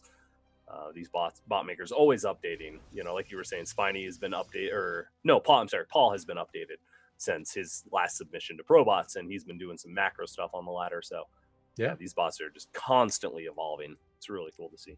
And I know the Lost to Micro Machine lit a fire under Genzi. So Genzi bots been going crazy testing out new different builds. Yeah. I saw him queue up a whole bunch of builds or a whole bunch of games against the Micro Machine. He really wants to get that game back from last week. Yeah, that was a really good matchup. Micro Machine does just have kind of a little bit better longevity. He's able to really get into that late game scenario where Genzi bot kind of gets stuck on 2-3 bases a little bit. So, yeah, I think it was just one of the cases where Micro Machine was getting updated and Genzi bot wasn't getting updated, and it kind of showed. Genzi didn't put up his usual performance in that match. Usually it's a little bit closer. But looks like robotics tech is what we're going to be seeing from Tier here. The Immortals are on the way. He is taking a third, however, so it's not going to be like a 2-base push. But he's going to move out with what he has. Yeah, he's getting. I love the 2 forges. Looks like I'm thinking Blink, just due to the amount of stalkers. He does have that Twilight Council. Maybe it's just for +2, but I would imagine he gets Blink as well on top of all this. Only 2 Zealots in composition, so this is a little bit scary against such a large link count. Let's see if he gets a good place to deny the surface area. Yeah, not looking good. It looks like he's just running home, not even attacking on the way. Be nice if you're stutter stepping, at least getting some kills. And he kind of did a little bit at the start of it in the slow zones, and they helped just a teeny bit. But yeah, just way too many Zerglings for stalkers to fight. I think at some point, Discode said, "F this, I'm out of here. Let's just run away." We're gonna get Colossus. I didn't see that till just now. The Robo support bay there is being constructed, so I'm imagining we're going to see Colossus with +1/1 in charge. If all this can get finished up for Tier on 3 bases, he is going to have a phenomenally strong army against what Spiny has right now. Does Spiny even have a hive on the way? I don't believe so, not yet. But yeah, also Zealot legs, which will come in good, work out well against this large Zergling count. The other option is it could be disruptors. That'd be fun to see. I haven't seen that by bots. I mean, yeah, he does have a layer in the third there. Bots can be extremely good at dodging disruptor shots, but only if they coded for it. Mm-hmm. They haven't, then you're going to be blowing up big chunks of army. Yeah, we don't see a lot of disruptor play. I would love to see some Warp Prism disruptor play out of one of our bots. Tier, I think, would be one of the better bots, I think, to do it. Tier's very good at those custom cheesy little builds. Yeah. All right. Well, moving, man, look at that creep strat. I was like, okay, Tier's pushing on to Tier's on his side of the map still and fighting on creep. I was like, wait a second. So great creep spread out of Spiny. This is phenomenal map control. Creep is the bane of my existence. You just can't get rid of it as an opponent. It's just constantly spreading from these Zerg bots, man. Yeah, scary stuff. Oh, look at that changeling making the long walk over here. Get a little scouting done. All right, so Tier does have those Colossus on the way. Blink is being researched now finally. 1/1 about to finish up, and even a 4th base. Spiny hasn't done really any real pressure. So Tier has been able to macro up pretty much uncontested, which is going to be a huge help here in this fight coming up, I think. Yeah, I think the time is actually helping Tyr here. Spiny's on a very low-tech army, a lot of Zerglings, a lot of Roaches. Tyr's taking a 4th base, getting out the high-tech units like Colossi. So I actually would prefer him to sit back and just wait it out. But let's see what happens here. Unfortunately, his army got all split up, got distracted by a row of creep tumors. Ends up losing all of his zealots, which are so important in this fight, because those Zerglings are going to just mop up these stalkers so quickly. Look at that. Surrounding them from both sides. Rip. Oh, man. At least save the Colossus. Nice Colossus micro, but no, it's going to get gun. I don't think it's going to get away here. There's still so much Zerg. Yeah, that fight really spelled disaster for Tyr when he kept his zealots up at the top and kept chasing those tumors down the bottom left. Yeah, he loses his whole army here. Really unfortunate encounter there. His army got split in two, which not only made it he lost all of his zealots, but also set up a kind of a move surround from Spiny. He held back, got up to like 3 or 4 Colossus. This would be a completely different game. But oh, for sure. We do have 2 Colossus out and more coming. If you can keep them alive and maybe get up some buffer units, but it's not looking good here for Tyr. I don't know if 3 Colossus alone, will be good enough. He needs those buffer units for sure. Oh, the creep is just taking over this Protoss 3rd base right now. It is just spreading out of control. The Roach is pushing everything back. There is one Immortal to help a lot with the Roaches. Even a shield battery here to help heal up a bit. So Tyr is going to hold on for the time being. He even pushes Spiny back just a little bit. Yeah, nice timing on that probe pull. He waits until they push inside of his wall, and then he pulls the probes. It's like perfect way to do it as a human. Oh, the slow zone actually playing a nice little part here for Tyr. He's able to catch a few extra Roaches there as they try to get away. All right, Tyr's going to hold for now. Yeah, he keeps up the 3rd base, so if he continues to probe, which he's not, unfortunately, but if he continues to probe, he can get back up to his full economy again. But this is part of the game where Spiny kind of puts on relentless aggression, just nonstop flooding while taking expansions behind it. Oh, and here come the Infestors. A bit of Tyr's defense has been in the Colossus microwing back and staying alive, but if they get fungled, they're going to be nice, juicy targets for the Hydralisks, for the Roaches.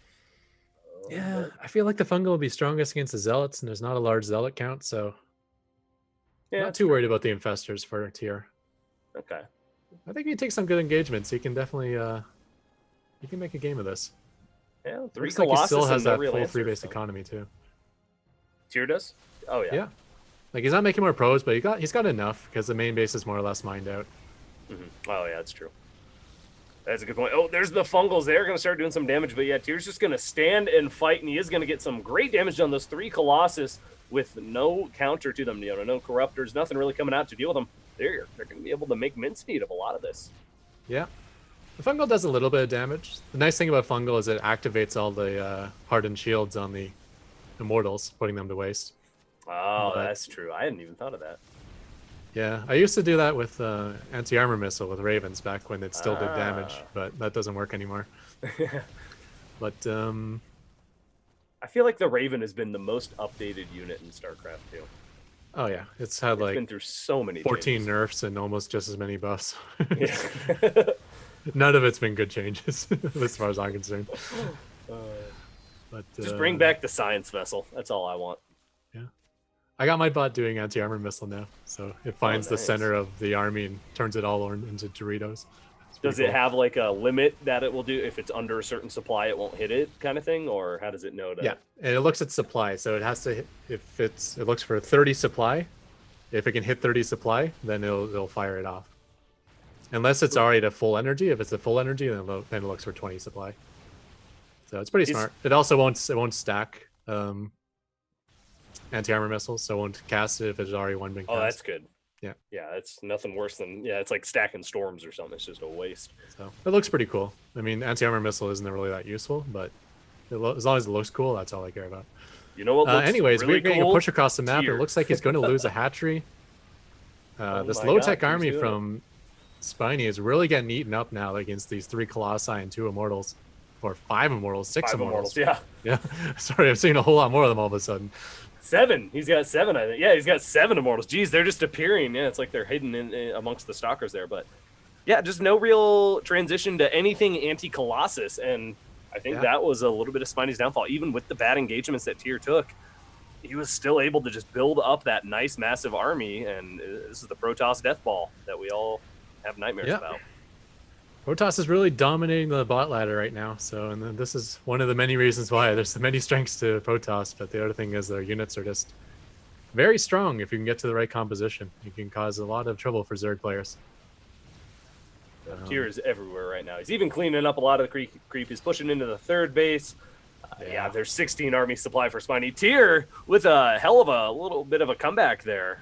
I thought he was definitely going to be in a lot more trouble in this, but he held just fine, kept that fourth base alive or third base alive, and cranked out units. The fact that they can kite and you have a little bit of buffer units and you got the shield battery and you got the pro pole when necessary. Like the fact that you just never lose the Colossus, it eventually added up to really coming back. I think there was one point in the game where he was down like 40 army supply, and that didn't even matter. So imagine a game where he doesn't take a bad engagement. It's even scarier. Yeah, right. I think just the fact that there's no anti-Colossus or air or anything like that, there's no ground army that can really beat this. There's so many immortals. There's so whatever the Zerg would build for ground army would probably just get shredded. Wow. Against all that. Decisive win from Tyr here. All right, well, game one. Bet Spiny's still spreading creep though. He's damn Zerg bots. I'm dead, but I'll still spread this creep tumor. It's a good thing creep tumors don't count as buildings, because oh my god, that would be so annoying to have to try to go kill them all. I got in a game with Kagamani where it ended up timing out because I couldn't finish the game because all of his probes would burrow, and then I'd try to kill. They would pop up, and then I'd try to kill them, and then they burrow again. And I'd fly away, and then they pop up, and I'd try to kill them again. It was just playing whack-a-mole for like 20 minutes. Awesome stuff. Oh, man, these bots are getting so good. All right, so game one will go to our Protoss Tyr. Again, this is a best of 7, so plenty of chances here for Spiny to make something really happen. Spiny really kept the pace with Tyr for a lot of that game. Took over the entire map with creep, had great map control. It just didn't have that late game kind of mindset that it needed, where you'd need to get up into those Vipers. Usually, and it has before, it goes into Vipers and stuff, so. Does it? Yeah. I feel like the real strength of Zerg, at least with human players, is the ultra late game. Like those really powerful spellcasters, the static defense, the broodlords creating kind of a wall. But with the bots, that's really hard to pull off. So it's usually more about the mid-game aggression, getting the laying roach, hydra, ravager, and just flooding and overrunning your opponent. So I think that's going to be the key part in the game again. Can Spiny get that huge economy, flood in, and just wipe the Protoss off the map? Or will the Colossi just dance for too much and hold the flood? Well, that's what we saw last week, how Spiny won, right? Spiny was able to beat the Tempest build out of three-way lover, I believe. Yeah. Just kept flooding in units and just, three-way lover just couldn't catch up and kill all the lings and stuff, so. That's true. We'll see how it goes. All right, game 2, Ephemeron has been loaded up, and we are going to move there right here, right now. Let's do it. Okay, so in the top left, down 0-1, we have the strong Zerg. It is Spiny.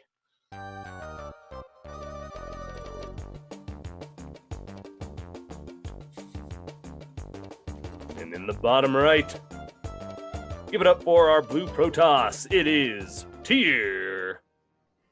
In time, you will know what it's like to lose. So one of the advantages of Tyr is that he has so many builds that if something goes wrong for one game, he can pull out something completely different the next game and win it. I feel like this is a disadvantage now because maybe he'll pull out a different build where the one he had was already working so well. Maybe he'll try Tempest, maybe he'll try the Pro Brush, and maybe he'll get smashed with it. Yeah. But so far it's looking pretty similar as he's attempting to wall off the natural once again. Yep, I'm thinking we're going to get into a little bit later game here than the last one. I think Spiny's going to do a little bit better on this map. Well, or will we? This is not a hatchery first out of Spiny this time. This is a gas pool. Oh. So maybe some sort of roach shenanigans. We'll have to see. Ooh. Yeah. All right. Well, so it looks like Tyr's playing the macro play. So if he just has like a wall with a zealot, Yeah, that's not going to hold a Roach Rush. We'll have to see how this turns is out. Perfect. Yeah, I think this is a perfect build out of Spiny. Yeah, because we're going to see another Gateway, and then we should be seeing that next way, or that Nexus very soon. Next way. It's a Gateway and a Nexus mixed together. Sorry, in StarCraft 3, that's going to be a thing. Maybe in the campaign they have that. I know they combined reactors and tech labs into one unit. That was cool. Yeah, I love some of the campaign stuff. It would totally break multiplayer though, for sure. I gotta play the campaign. I played the whole Wings of Liberty one, and then I never even loaded it up for Heart of the Swarm or Legacy of the Void. I highly recommend it. I just love the storyline. It's a lot of fun. There are a lot of really cool little missions. It's all micro-based stuff. Cool. There's even the expansion too, the Ghost Nova expansion thing, whatever it's called. Special Ops or something. True. It's really fun. It's very micro-based. You just do your little missions as the Ghost, pretty much. I'm not sure if I saw it right, but the Tyr, yeah, there you go. I think Tyr might have accidentally solid sealed his front wall, or maybe it's not accidental. I'm not sure. But yeah, he did that. Oh wait, yeah, so he's got zealots behind a solid wall. That's not gonna kill. I thought that was a cyber core in the bottom there. This is really interesting. Oh no, I take it back. There's a gap there. Okay. Oh, is it? So roaches are typically known as the counter to zealots. So we need that cyber core to finish. With stalkers and some micro, the stalkers can definitely work. But these zealots are not going to look good. Oh man, if he kills that pylon too, the gateway, that's all the production right there for Tyr. So here we go. The kiting begins. He is building a shield battery and no stalkers, unfortunately, on the production tab. Spiny, he's going to make a game out of it here. Yeah, his kiting is going to be pretty much immaculate here. He's going to take a few swipes here or there, but not enough to really do anything against the roaches. And he's got burrow too. Of course he does. I forgot about that. So he just burrows if things get dicey, which is just perfect. Yeah, this is an awesome build against what Tyr's doing right now. And against a bot, I mean, slow zealots may as well not even take out their side blades because they're never going to get range to attack against like a kiting, especially if it's using that Sharpie, whatever it's called, Sharpie framework. Yeah. I love that. You might as well just not even take out their side ones. All right, one zealot with a shield battery. Let's see if he can do it. I'm going to go ahead and spoil it. No, he can't. Yeah, the cyber core was done a while ago, so I was hoping the zealots he had could buy him enough time to get the stalkers, because he had 3 gateway production, but it doesn't look like stalkers were on the menu. Nope. So I wonder what the gas is even for. It's for finishing with a lot of gas in the bank, I guess. Maybe getting to charge or something eventually, but yeah, maybe. I don't know. We'll never know. It's probably a combination of some set build and some response, like, hey, my opponent's one basing, so I need to make a bunch of units. Oh, yeah. Just, when you combine those two, there's the gas never had a purpose. Gotcha. Okay. Well, there goes all the production. So Spiny is going to tie things up here, and we have got a match on our hands. Hell yeah. Bringing the burrow again, too. Interesting. Yeah, it's so strong. I think that might be my new favorite thing that bots do. Yeah. Yeah, a lot of people don't know that how it affects the regen rate, but yeah, roaches and the burrow regen health so quickly that even if you have like a couple marines shooting a burrowed roach, it'll just never die because you can't actually do enough DPS with it. Yeah. Yeah, I'd love to see especially some burrowed movement worked into the build as well. That would be really fun. I'm looking Spiny. I want to see that happen next season. Well, it might happen later in the game if they have to transition. Unfortunately, the movement's got to have the layer, so it can't really be part of a roach rush. Yeah. But if he transitions and he already has burrow upgraded, then I bet he goes for burrow movement as well, because, hey, why not? All right. Well, game 2, I'm going to wrap up here momentarily. So we're going to go into our next match all tied up here. So this is going to be very exciting. I hope we also get to a Game 7, Captain Jack. That would be awesome. It's looking that way. It is looking. It's definitely anyone's game at this point. It's the closest setup, closest set so far today. So Good stuff. All right, ladies and gentlemen, we'll get our next game loaded up here. Thank you all for tuning into our grand finals. Again, don't forget our bots versus humans show match will be coming up after this best of 7. So make sure you stay tuned. Get all your friends in here. Yeah, we got some more viewers in here. Welcome, welcome. Make sure you type in !community as well to get our forum. You can get all of the news and up-to-date information on what's going on here on ES Champ there. And you can also become a Crown Club member. Type in !join. And you can get an awesome shout out and help support future seasons of Probots, as well as other events that we do here on ES Champ. Hopefully we'll do some more trivia nights coming up. Have you seen those that we've done? We did it's called the Compendium Challenge, and it's just generic esports trivia. Yeah, we had a Rocket League player and a CS:GO player one day, and just various personalities across esports, and do some random trivia. Fun. It's fun. Yeah, let's check that out. Hopefully we do one of those soon. Anyway, this game is getting loaded up here. It'll be just a couple moments here, ladies and gentlemen. So kick back, relax, get excited for our bots versus humans. So are you gonna try playing one of these bots once this is all said and done, finally, or wait till we've got some new iterations out?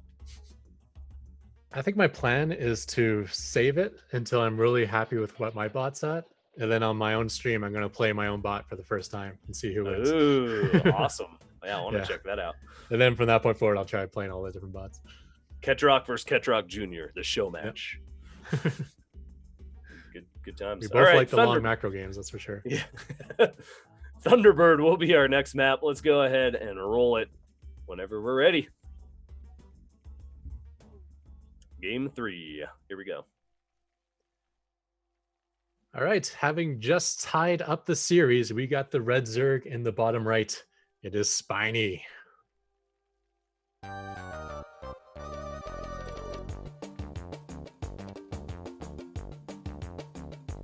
And in the top left, give it up for our blue Protoss. It is Tyr.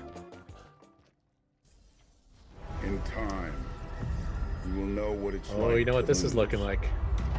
Feel so I do not see a wall off of those gateways. Oh boy, it's tickling time. I think he always says this before he tickles too. I don't know if it's tied to the build, but the hardest choice require the strongest of wills, or however it goes. I mean, bot authors are willing to hard counter their opponent. I wonder if they're willing to read the chat that their opponent says, "Hey, you're giving away your build. Let me just hard counter that." Yeah, that's been talked about a few times, and I think it has. Somebody's taken advantage. Not, it's not against the rules. Yeah, they do something. I read the chat of my opponents. I've started coding that, but just to do witty comebacks, not to actually hard counter what they're doing.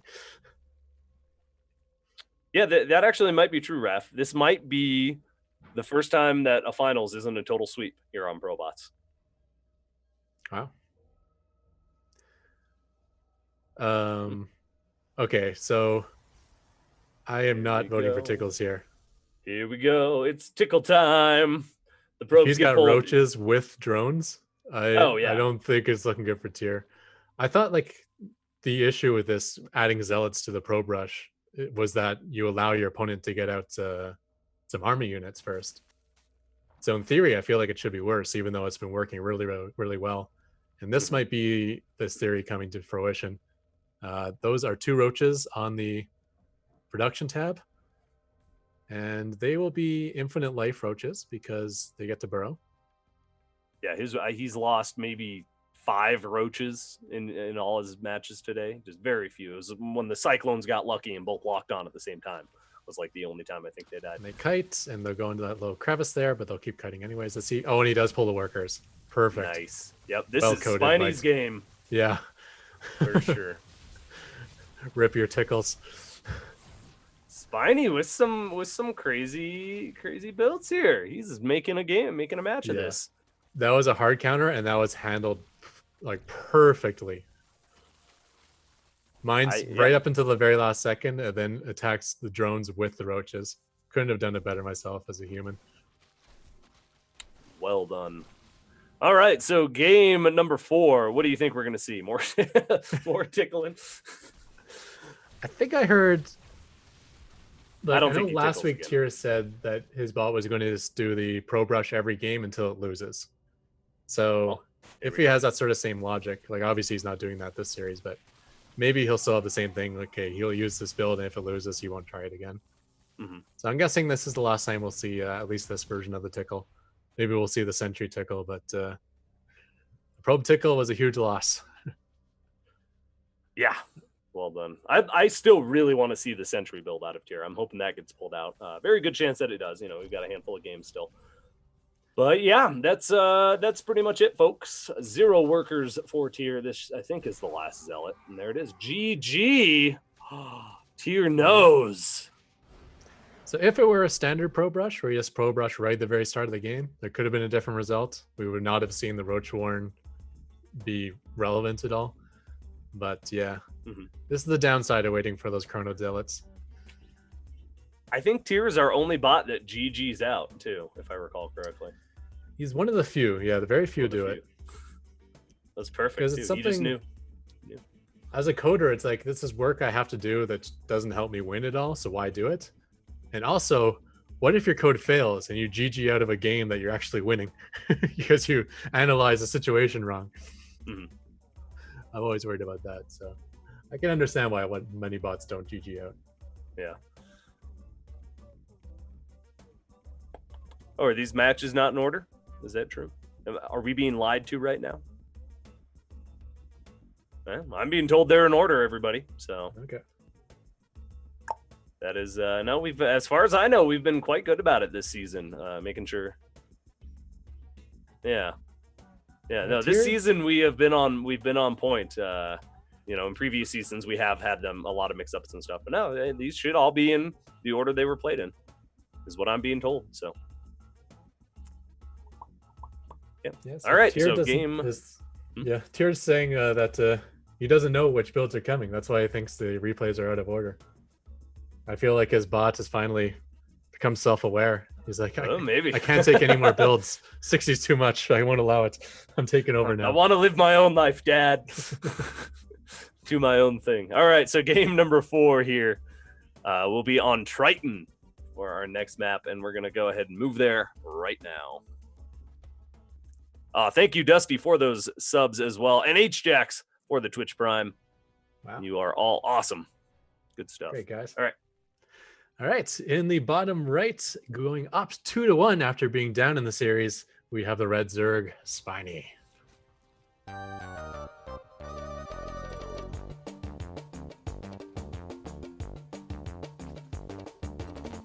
And in the top left, give it up for our blue Protoss. It is tier. In time, you will know what I always it's turn like the audio to back lose. on the stream so I can hear the intros. Feel so desperately Yeah, that I'll you're check it right. out afterwards. I think Paul has my favorite. Is Paul the one that does the little grr from Invader Zim, the or whatever? Yeah. That Paul? Yeah, I love that one. So good. So need tier to go doing watch that looks again. like back to the macro game, and a good map for it. Like Triton now, it has both a choke point and a ramp in front of the natural base, making it a very secure 2 base. And You know what we didn't do? We didn't make a trophy. We forgot. We were gonna make a Drek. Get on that real quick. Make a digital trophy that we can send to our bot winner. Google image it. It's super easy. You got something, I'm sure. Put a little Probot on it or something. All right. We'll have a trophy now for our winner. Sorry, what were you saying? So Spiny's doing something different? No, it looks like it's going to be the Roach Rush again. Our macro Zerg player Yeah. Spiny has been pulling out the cheesy Roach Rush game after game. So different mix. It will be more difficult on this map just because it's a lot more difficult to penetrate the natural with both the ramp and the choke points. But he's going to need range units. If it's just going to be all Zealots again, Yeah, it is. that's not going to work. It's But really Stalkers interesting. behind a wall, that will work out pretty well. Yeah, that would be perfect. But for some reason, the cyber core doesn't come down. It's still not down, and the third gateway is about to finish here. So it's very interesting. Yeah. Maybe he really just wants to save all that money for Zealots. Yeah, I guess if you're going 3 gateways to crank out Zealots, he's floating some minerals though. He could throw down that cyber core. Where I is didn't it? see if he scouted, but if he scouted 1 base, maybe the third gateway is a response to getting cheesed, which unfortunately I don't think is the best response. But Yeah. there's a cyber core, there's the gas. he did have the Cybercore done in time last time, I believe, if he started Stalker production immediately, because these Zealots do buy a lot of time. The Roaches have to kite backwards and slowly kill them off. Zealots have a lot of hit points. But Tyr can't do the same response. Tyr has to switch into that Stalker tech as soon as that Cybercore is done. Yeah, we'll see if it happens. Roach is about to hit. Okay, so next game, we might see a counter to what Spiny is doing here. I guess the build that the creator was expecting during the group stage, it lost, so it got skipped this time around. So after this game, he's saying we might see a good build to counter this, but that is a good amount of Zealots. A lot better fight than last time to start, but yeah, the Roaches just burrow and kite forever, so it doesn't really matter how good of a start Tyr has in a fight here. It's just ultimately never going to work. And unfortunately, with the Cybercore finished, it's still Zealots on the production tab, so it will be most likely the same result we saw in game 2. But yeah, I don't know. I don't know what else to say about this. Looks like the Raiders on the wall already. Yep. That's a good question in the chat there. Is it difficult to get into making StarCraft 2 bots? It is actually very easy to get into making the bots. As far as making a bot that does well, that's the hard part. But yeah, there's a lot of resources available. Somebody in chat here can link in a bunch of stuff. There we go. Direct doing it for you. Yeah, there's a ton of resources available. A cool Discord as well. The AI Arena Discord, the bot making Discord. I forget all the names exactly. I'm sure, again, somebody in chat can hook you up with that if you ask nicely. But yeah, no, we'd love to see a lot more bots in future seasons. We encourage people to start looking into it and how to make a bot. If you know coding at all, you should be able to transition into making a bot relatively easily, I would say.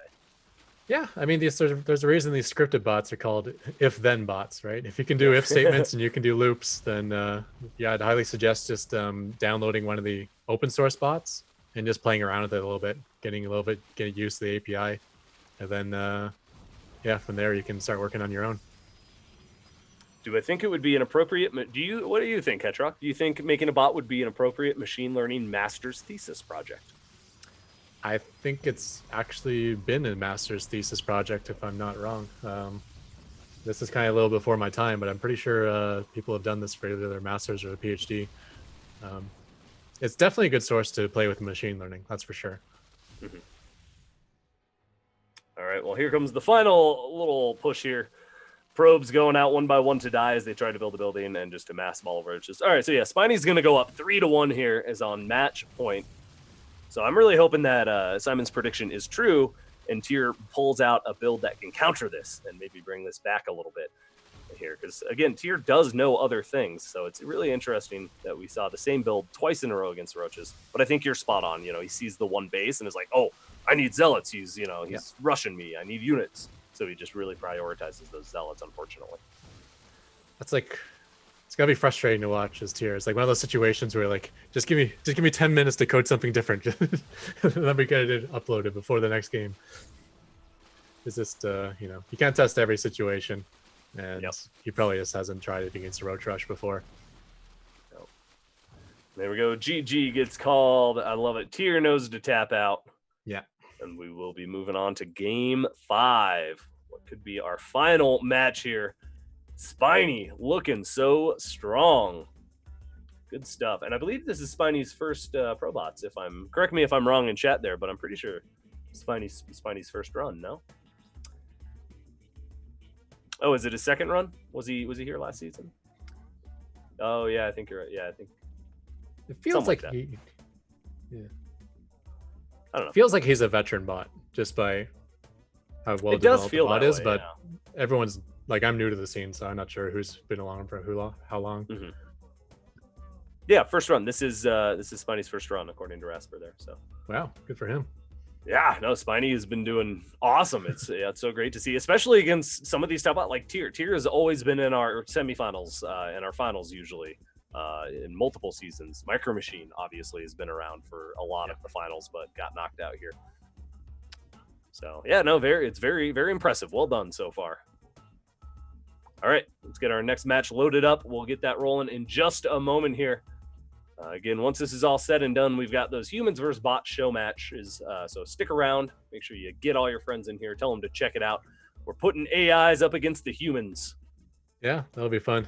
Let's see what Only place Pure on Dragon and StarCraft. Tempo are doing against them, as well as some of our Crown Club members. That'll be really cool. Yeah, it's the only place in the StarCraft community that you can watch stuff like this. So tell everybody to come to ES Champ. All right, let's do it. We're moving on to Disco Bloodbath for what could be our final Probots match of the night. Of the season. Goodness.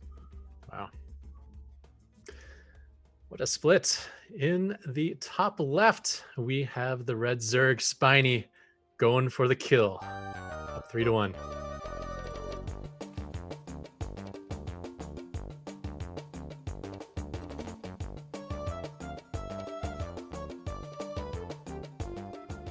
And in the bottom right, it is Tyr, our blue Protoss. In time, you will know what it's like to lose. To feel Yeah, so sometimes if you don't look at the desperately mini-map, right, you just look at the base, it's like, oh, he must be in the all top the right same. based on where the minerals are. I think last week we introduced it completely wrong on this map. But yeah, so we got definitely a different build from Tyr. He's not walling off, so it's not the macro opener. He's taking gas, so it's not the Tickles build. We got something new, boys. All right. All right, well, Spiny's going to be doing, looks like, the same thing. Yeah. So let's see how Tyr counters this. I'm hoping this works out this time. A Pro Brush will not cut the mustard here, so I'm really hoping it's not that. But yeah, like 2 gateways, so it does not look like it's going to be that Zealot Rush. I wonder who prepared for Spiny doing 1-base cheese builds. I bet no one has suspected this. Well, we'll see. Tyr might be able to make something happen out of it. Yeah, I guess the first game, Tyr didn't have to deal with the 1-base rush. And that's why he was able to last so much longer. But here we go. It reminds me of Print F, who is this Grandmaster Cannon Rusher. And on April 1st, he decides to play only macro games for April Fool's Day on as a Protoss player. So he'll open like 3 That's awesome. Nexuses before Gateway, and meanwhile his opponent is like building all these cannon defenses on the other side of the map. It's hilarious. He like wins every game. Really all right, funny. so we Playing do have the metagame. Cyber Core, and he's researching warp gates. Looks like it's going to be a 2-gate Robo 1-base build. Hell yeah. That's exactly what he needs. If he can get an Immortal out, he will be looking good. He'll at least be able to keep the roaches at bay. I think. Yeah, I think this is going to be perfect for a Roach Rush. Yeah, sorry, I was going to mention something, but I was wrong. Yeah, so the Zealots are going to be able to buy a little bit of time, and then an Immortal at the top of the ramp will probably be all you need with proper kiting. Roaches he's even beat gonna have some Zealots, Stalker Immortal too, beats Roaches. Yeah, Stalkers are also a much better choice than Zealots. They're like okay versus Roaches, like pretty good, but not useless. Like Hey, too soon. Too soon. Too soon. It's not over yet. And also, I don't see a Probots graphic on that. That's true. We got to take this to game 7 so we can get the trophy looking really fancy. All right, here we go. First Immortal. Thank goodness it is an Immortal, not an Observer, is on the way out here. And yeah, that Stalker with that extra little damage it does to Armored is going to force the burrow a lot sooner. Now, he needs to be careful he doesn't push out too far because these Roaches are going to start to burrow. And now all of a sudden he's going to be surrounded. They're going to be behind him. Oh, he almost gets that one Roach. That was really good. But he is really pushing this back far, which is really going to buy a lot of time for that Immortal to come out. Yeah, this looks like a super easy hold for Tyr. The one wild card is the burrow. I'm not sure how that will pay off, right? Because all these Roaches are going to keep regenning back to full. Yeah. Will that eventually end up being just too many Roaches at some point? Or will the fact that he's going Stalker Immortal just crush it? It's hard to say. I think it might crush it because the Stalkers are doing almost enough damage here. And if the Immortal can get that final shot, the Stalkers get it low before it burrows. And then, boom, the Immortal snipes it. So, we'll see. He might need a little more. Maybe it depends how smart the Roaches are, like knowing how much damage is incoming, whether they burrow in time or not. But yeah, if he starts getting kills before they burrow. Well, the Immortal can do just enough damage. Yeah. He got one. Getting low. He got one, but that's it so far. Oh, man, yeah, pull back. Get that second Immortal. Once 2 Immortals are out, he can start ba-bam and just blasting these Roaches away. There we go. Another one goes down. We're getting there. He's just got to time his shots. Right there we go. A third. Oh, my goodness. This is getting exciting. Oh, I think you're ahead of me. ah, What's going on? I don't know. I'm at 437. What happened? Okay. My we're thing good. froze briefly. Okay. Yeah. Okay, here we go. 2 immortals. He needs to be really Oh, and he's careful got an not to observer. lose that one. And Rip Burrow. Oh, does he have the observer out now? Wait, where I think so. I saw him shooting burrowed roaches. I don't see the observer, but I think it's there. is it? No, I think he just got one that was unburrowing. Oh, maybe he was unburrowing in range. Yeah. Yeah, I don't see That's one the thing. anywhere. Like, so when your roaches are burrowed, it decreases their vision. Mhm. So Spiny never knows when it's safe to pop up again. He might pop up thinking it's safe and pop up right in front of an immortal. Yeah, that's true. Here we go. Well, I think he pops up regardless, just once the health gets up to full. Oh, there we go. Another. He's slowly picking these roaches away. Once those shots get timed just right, where the stalkers get a few volleys, and then the 2 immortals can just blast them down. Okay, so Yeah. just continuous roaches here. Is this all Spiny does? Where's the? I'm curious where the transition is. We're so used to Spiny moving on at a certain point to another base to more tech, but it's just nonstop roaches. Yeah, I think against Micro Machine when he roach rushed, he had a transition. We saw him take a hatchery. Mhm. But yeah, I don't know. I'm not familiar with this roach rush out of Spiny, but yeah, it's not looking good now. He's definitely enough firepower to kill the roaches before they burrow. 3 immortals will do it. The magic number. Boom! One shots that roach as it unburrows here. Almost gets those. The roaches are buying a little bit of time. Keeps pulling the army back. But yeah, ultimately Tyr will. There's the observer. But Tyr's going to make his way across now and seal the deal. So we're moving on to game 6. Hell yeah. Yeah, so you're right. They do pop up when they're at full health, no matter what, even if they're standing on top of that entire army. So one Imagine little popping adjustment, I up guess, could be surrounded by made. 3 immortals and 10 stalkers. Scary I think they stuff. have a vision radius of like 3 when they're burrowed, so they can still see That what's sounds right. immediately around them. All right. Well, nice little skirmish here on the disco floor. Hmm. I say it every time. Slash I'm dance. still upset Slash that dance. Blizzard. Oh. Well, Blizzard needs to program it in so the units automatically start dancing as they move across it. Why isn't that a thing, Blizzard? Come on. That's true. They could still I stop would- and fire, I've still been waiting 10 years for Ravens to get a slash dance command. One day. Yep. That's a lot of I'm queens, hopeful. and they're all going to die. It's true. Good job, Tyr. The amount of kiting will help you there. Nope, Burrow won't save you now either. All right, so this is a hell of a series. Tyr's Yeah, bringing we it got back. Game 6 coming. We have got game 6, potentially game 7. If Tyr can pull out another nice build like this, absolutely. You can see now Spiny is trying to expand and get a second base, but it is far too late for that. But I think Spiny should switch it up in our next match anyway. Yeah, we'll have to see how the build selection is done. You are allowed to save information after each game. So you can save the result of the build from the previous game and see if it worked or not. And if it didn't, you can try something different. Now, can you So I explain think that a we little might more? be seeing the first long macro game next match. We'll have to see. That would be awesome. I'm hoping for that. Can you explain how it saves the data? Does it save it just for a series? Does it only save the last game? Does it save all of the game's history for its entire life against a certain bot? How does that work exactly? Well, you get a folder that you can write to, and you can code whatever you want. So you can make a text file that just keeps track of, Oh, okay. or a little database that keeps track of what builds you did and what your records are, or anything else you can come up with. You can track Okay. in there. But can you track against like specific bots? If it's, say he just played Spiny, he's like, oh, Spiny does this. I know Spiny does this based on these previous ones, right? Yeah. Some production just mentioned that you can save it for the entire tournament. So Oh, okay. yeah, not only just the series, but you can keep track of everyone you faced. All right. Very cool. Yeah. Now, is that set? Sorry, I just have lots of questions on it.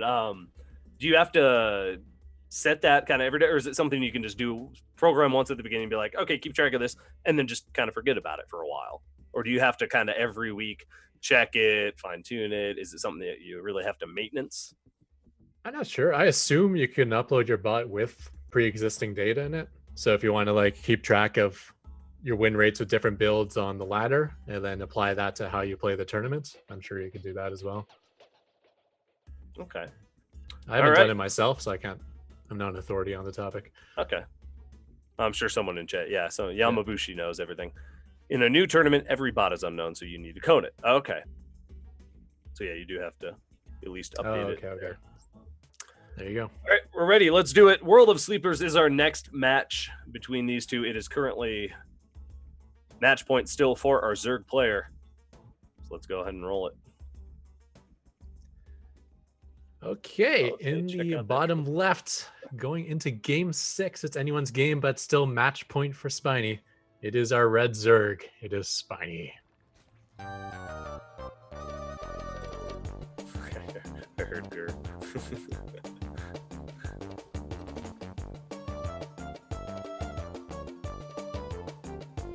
All right, and in the top right, give it up for our blue Protoss. It is Tyr. In time, Fun you'll is know something what it's one like to considers lose. the balance. Feel so desperately that Okay, you're been right. casting these tournaments for a while. Fail all What the build same. does that quote mean?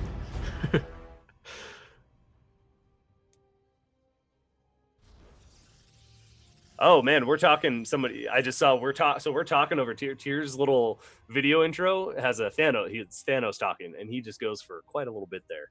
Oh, okay. So we've been talking over him, I guess, the whole time. Oh. Sorry, Thanos. My bad. That's hilarious. All right, so Tyr's doing looks like the same build as last time. Should be 2-gate Robo. Again, is Spiny doing the same thing? I figured Spiny might switch it up here, but it looks like Spiny's just gonna do the Roach Rush yet again. Oh, Oh, that is a layer. oh, A really fast never layer. mind. Right, yeah. Let Wow, me use my stock Spiny. real quick. Spiny the Cheese Master now. Is this for What are your Mutalisk? guesses? Maybe Uh, fire, maybe. on one all I can gas, think. it can't be Mutas, I don't think. Yeah. It's probably Nidus Worm. We do have an Overlord heading towards the back of his base. Oh, this does look. Yeah, this looks like a Paul build, kind of. Yeah. Okay, roaches. So That was it'll be roaches. roaches at least. Yeah, Roach Nidus could be really good right now. Maybe it's going to be the Burrowed Roaches you wanted. You do need a layer for that. Oh, okay. That would be cool too. I'm cool with any of that. Or All the that Burrow sounds Movement Roaches, I should say. Yeah. I know what you meant. Yeah, I can't even guess. The fact that there's only one gas geyser, though, it kind of limits the options because everything's really gas intensive at layer. So it's not going to be Yeah. Mutas. It's not going to be Swarm Hosts. It's not going to be Fast Hive. It's got to be Nidus. Yeah, it's. I'm thinking that's. Well, even Nidus is pretty gas intensive. So Yeah. I think it's going to be Burrow Move, like, or Speed Roaches maybe. I don't know. We'll have to see. All right. Well, that Robo facility is getting close to finish here. So once those Immortals start cranking out, yeah, the Roaches are a lot slower this time around anyway because he did get that layer first. So we're gonna have an Immortal out no problem by the time any of these Roaches start coming across the map. Even. Yeah, the good news for Tyr is it looks very similar to last game. So if it is, he's making Immortals and Stalkers, which, the only thing we know so far is there's a Roach Warren, and what Tyr is making is very good against Roaches. Yeah, and Tyr's also very good, even if it were a Nidus. As long as Tyr can see it, Tyr's pretty good at pulling back and dealing with stuff, in his main and all that. So, And even if it's Yeah, not no, a no. Nidus, I mean, it's Be a Immortals rope. versus Roaches coming out of the Nidus. I mean, it's still probably going to go pretty well for Tyr, I would think.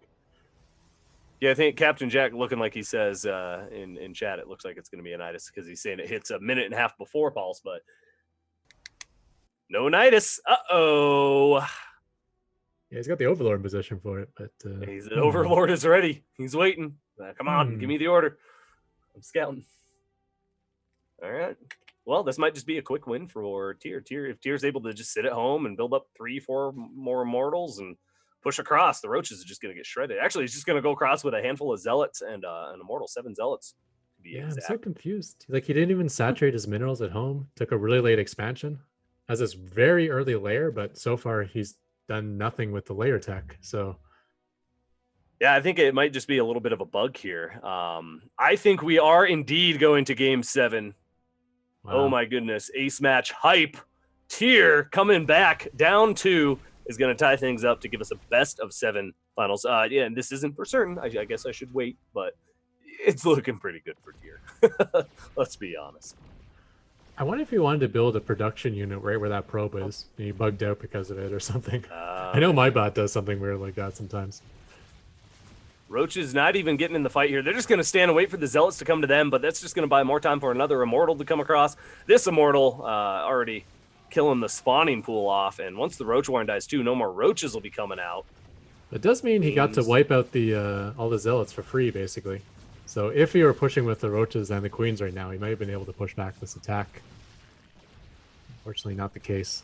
That is a Nidus Worm in production. There it is! Better late than never? Maybe we'll have a base trade scenario here. If the Roaches can get into the Nidus, yeah, you know, if it finishes up before the Immortals can pick it off here. Actually, the Roach is taking a decent fight here. Not good enough, though. If he focus fired, the Immortals might have had a little better chance, but lost a little too many, I think.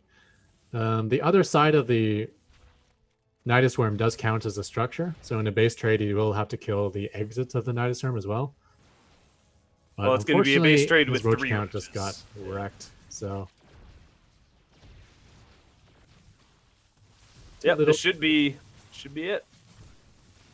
Almost, man. Yeah, Spiny had just built that Nidus a little bit sooner.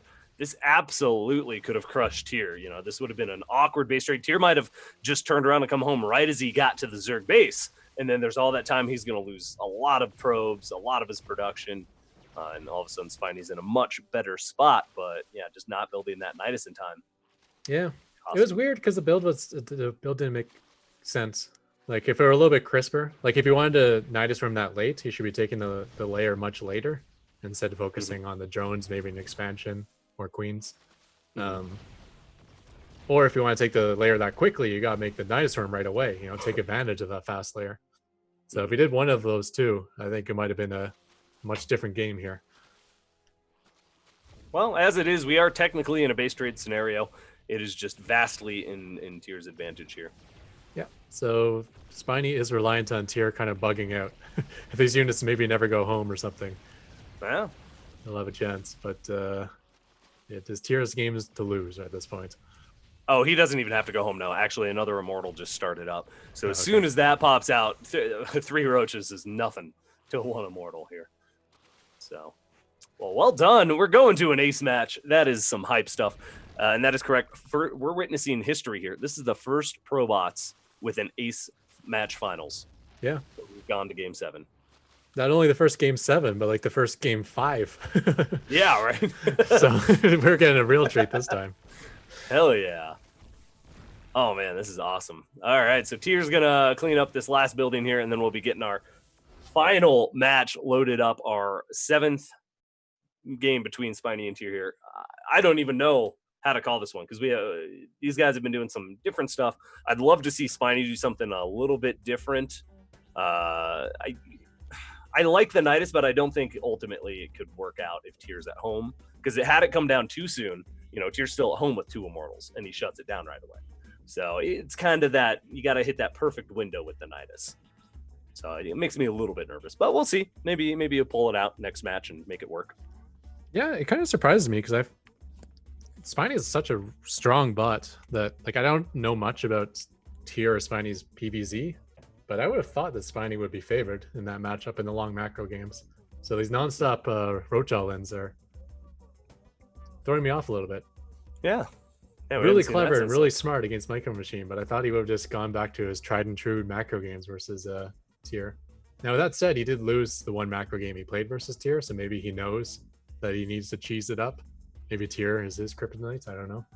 I think that's probably what started this whole cheese fest here.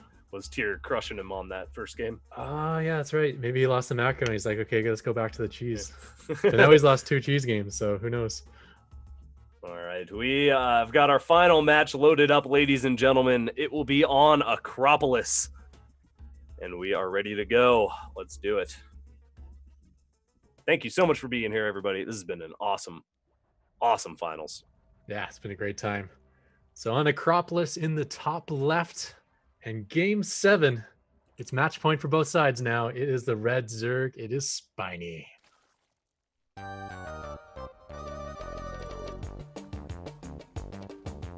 We're going to give it a minute so we don't talk over anything. In the bottom right, our blue Protoss, bringing us back to an ace match. Give it up for Tyr. In time, you will know what it's like to lose. To feel so desperately that you're right. So this is really what's exciting about Tyr, and it's really fun to watch. Is he has so many different builds. I think we've seen 3 different builds out of him in this best of 7, maybe 4 different builds. Mm-hmm. Holy crap. Dusty with the gift sub bomb. Thank you so much. Welcome, everybody, to the ES Champ family. It's great to have you here. Dusty, thank you so much for all those subs today. All right, exciting. Getting the hype rolling. I love it. Hopefully you guys are all hyped in chat. I am super hyped here for this final match. I really hope we get a long macro game here between these not two. Looking that way. I'm still dying for that long, close macro game. One of these days we'll get it. So much from Spiny we're not getting to experience. I feel like no, he's selling himself short a little bit. This is different. Spiny's getting 6 lings and speed this time around. So still a 1 base build for now, but very easy to transition into a second base. And there we go. Baneling Nest, which will get scouted. Tyr sees it. Mm-hmm. So we'll see if Tyr can respond appropriately. Oh, God, I really wish he would do the sentry build for this one. This would just be perfect for the anti-Banelings, I think. Let's hope so, because I think the build from the previous game will not do well at all against Ling Bane. I mean, the Banes won't be too useful, but the Lings are great versus Immortals, great versus Stalkers. There's no wall off for the Zealots. So I think it's going to be the same thing out of Tyr because, it has worked the last 2 games, so why not do it again? Yeah, and so the only choke point he has is that ramp. Let's see how well he can fight at that ramp. I mean, he does have that initial load of Zealots to start the game, so he'll do well against these early Zerglings for sure. And maybe he's gonna do first engagement will be enough. He didn't build Zealots last time, did he? Yeah, he built like 5 or 6, and then he switched into the Immortals and Stalkers. Oh, okay.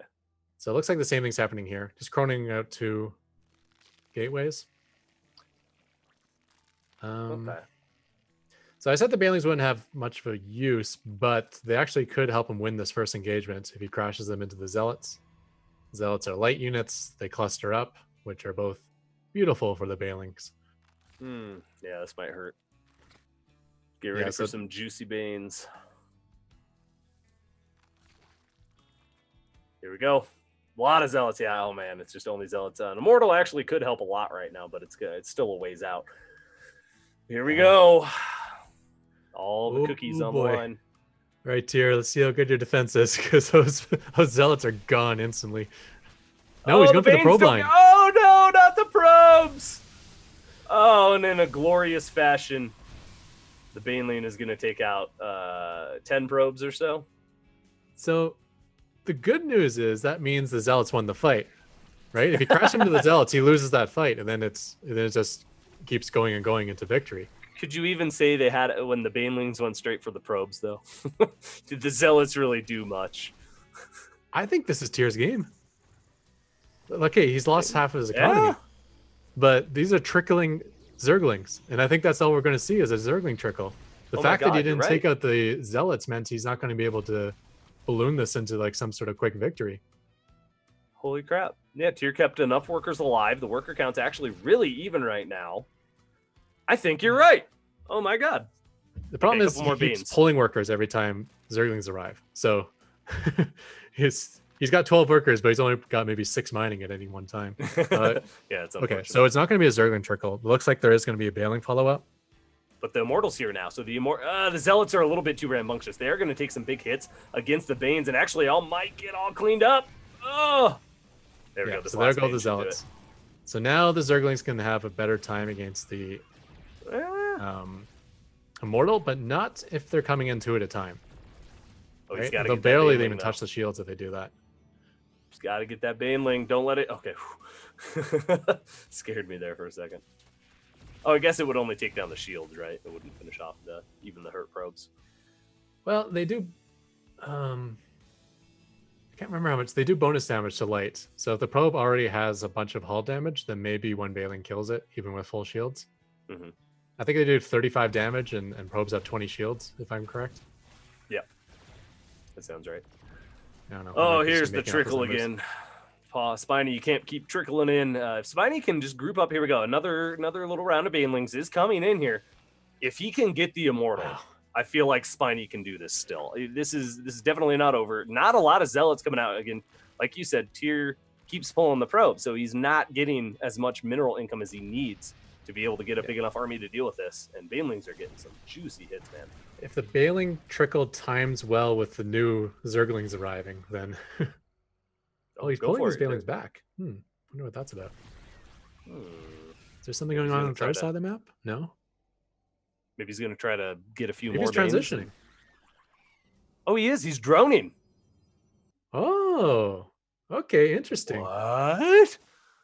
So the nonstop trickle, I call the win for Tyr, but if he transitions, then maybe that low probe count will hurt Tyr, right? Well, but now Tyr's up 5 workers, so no, Spiny just doesn't have enough. Spiny needed a second base done about a minute ago, and then maybe as he's transitioning. But yeah, now that Tyr can push across, I don't think it's going to be enough. Yeah.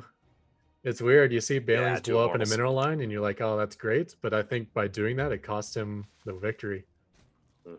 I think he pops those into the Zealots, and this game was over. But now it's looking like it's going to be Tyr with the march to victory. Game now, what 7, do you think that Spore Crawler is for in Spiny's mineral line?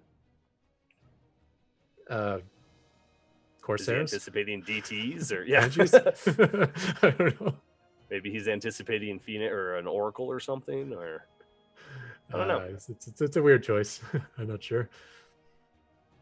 Here we go. The final little stand. Yeah, 1 immortal should be more than enough here, but a second will join the fray soon. A couple zealots do go down, or 1 or 2. But what a game! I can't believe how close this was. Yeah. This whole series. That is incredible. And Tyr is gonna do it. Tyr has been working so hard and for so long to get that first place finish. The man of many builds. He's gonna do it. He's gonna come out victorious. Hope that trophy's ready. Yeah, right. Yeah, can we get Tyr's name engraved onto the trophy, please? Because Tyr is doing it. This is it. The final drones are going down. And Tyr is going to be our Probots Season 1 of 2020 champion. Congratulations, Simon. This has been great. Yeah, this was an amazing series. Well done as well, Rasper. Good job with Spiny. I am super excited to see both these bots next season, especially with all the improvements that I'm sure will be made in the next couple of months here. A lot of good stuff out of these matches to learn from, I think. Yeah, definitely. Wow. That was quite the series. What a back and forth final game, too. Really couldn't call it. Yeah. Yeah, I mean, I look forward to seeing Spiny next year. He's looking so strong nowadays. Yeah. Tyr definitely deserving of the victory. Definitely. Yeah. No, I've always been a Tyr fan. Yeah, I love Tyr's builds. Has a lot of really fun stuff mixed in there. So congratulations again, Simon and Tyr. You are our champions, and you won a trophy. Do we have the trophy there? Yes. Awesome. Tyr with the awesome trophy. That's beautiful. I love it. It's a perfect trophy. Nice. All right. So that does it for our Probots exhibition for Season 1. Again, thank you so much. Big shout out to all of the bot authors. You've got some amazing bots, and I'm sorry. Well, the bots exhibition, the humans exhibition is coming up next. Stay tuned for that. Anyway, that was an awesome season, awesome series here. And we're going to see more of that. But yeah, we do have our humans versus bots coming up next. We're going to do a quick little break while we get that all set up, I believe. And we're going to do a shout out. I was getting there, but then you interrupted me, Drek. Shout out as well to all of our Crown Club members. Big shout out. And we're going to do a specific one right now. Go ahead and run it.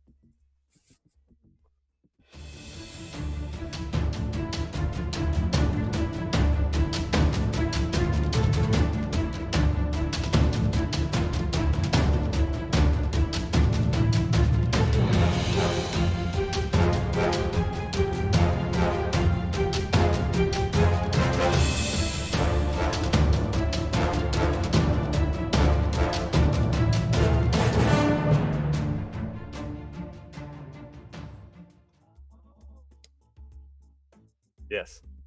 Was that a question or a statement? I'm ready.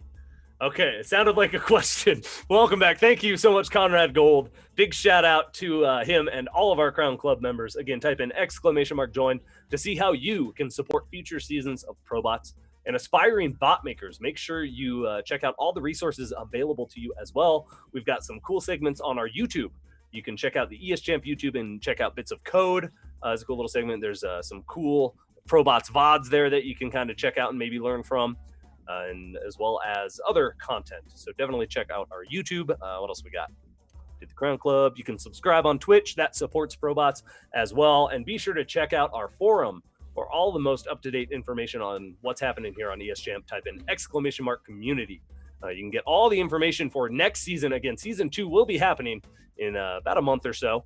So definitely check out the community page for that. But we're going to be partnering up with the AI Arena to help future Probots tournaments. We're going to be doing some cool stuff, some qualification stuff with the ladder there. So definitely start working on your bots, get them fighting shape for the ladder, and hopefully we'll see a lot more bots in season 2. All right, Ketrock, what was your favorite part of this? Oh, finale. You got to say the finale. The finale, the finale was really series. Cool. What did the league lead switch hands twice? From 1-0 to 3-1 to 4-3. Oh man, or something like that. I know. I kind of liked the semifinals. The tier versus Paul match was a lot of fun. I thought.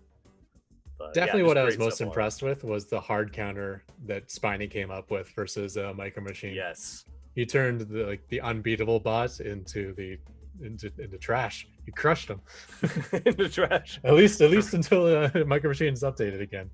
You might as well throw him in the scrap pile, Raph. Just get him out of here. All right. So yeah, that is it for the bots matches today. Again, thank you so much, bot makers and everybody watching. It's been a lot of fun. Now stick around. We're not done yet. We're gonna take a quick little break while we get our. Or wait, we don't need a break, do we? Are we ready? Are we just doing it? Should we just do it?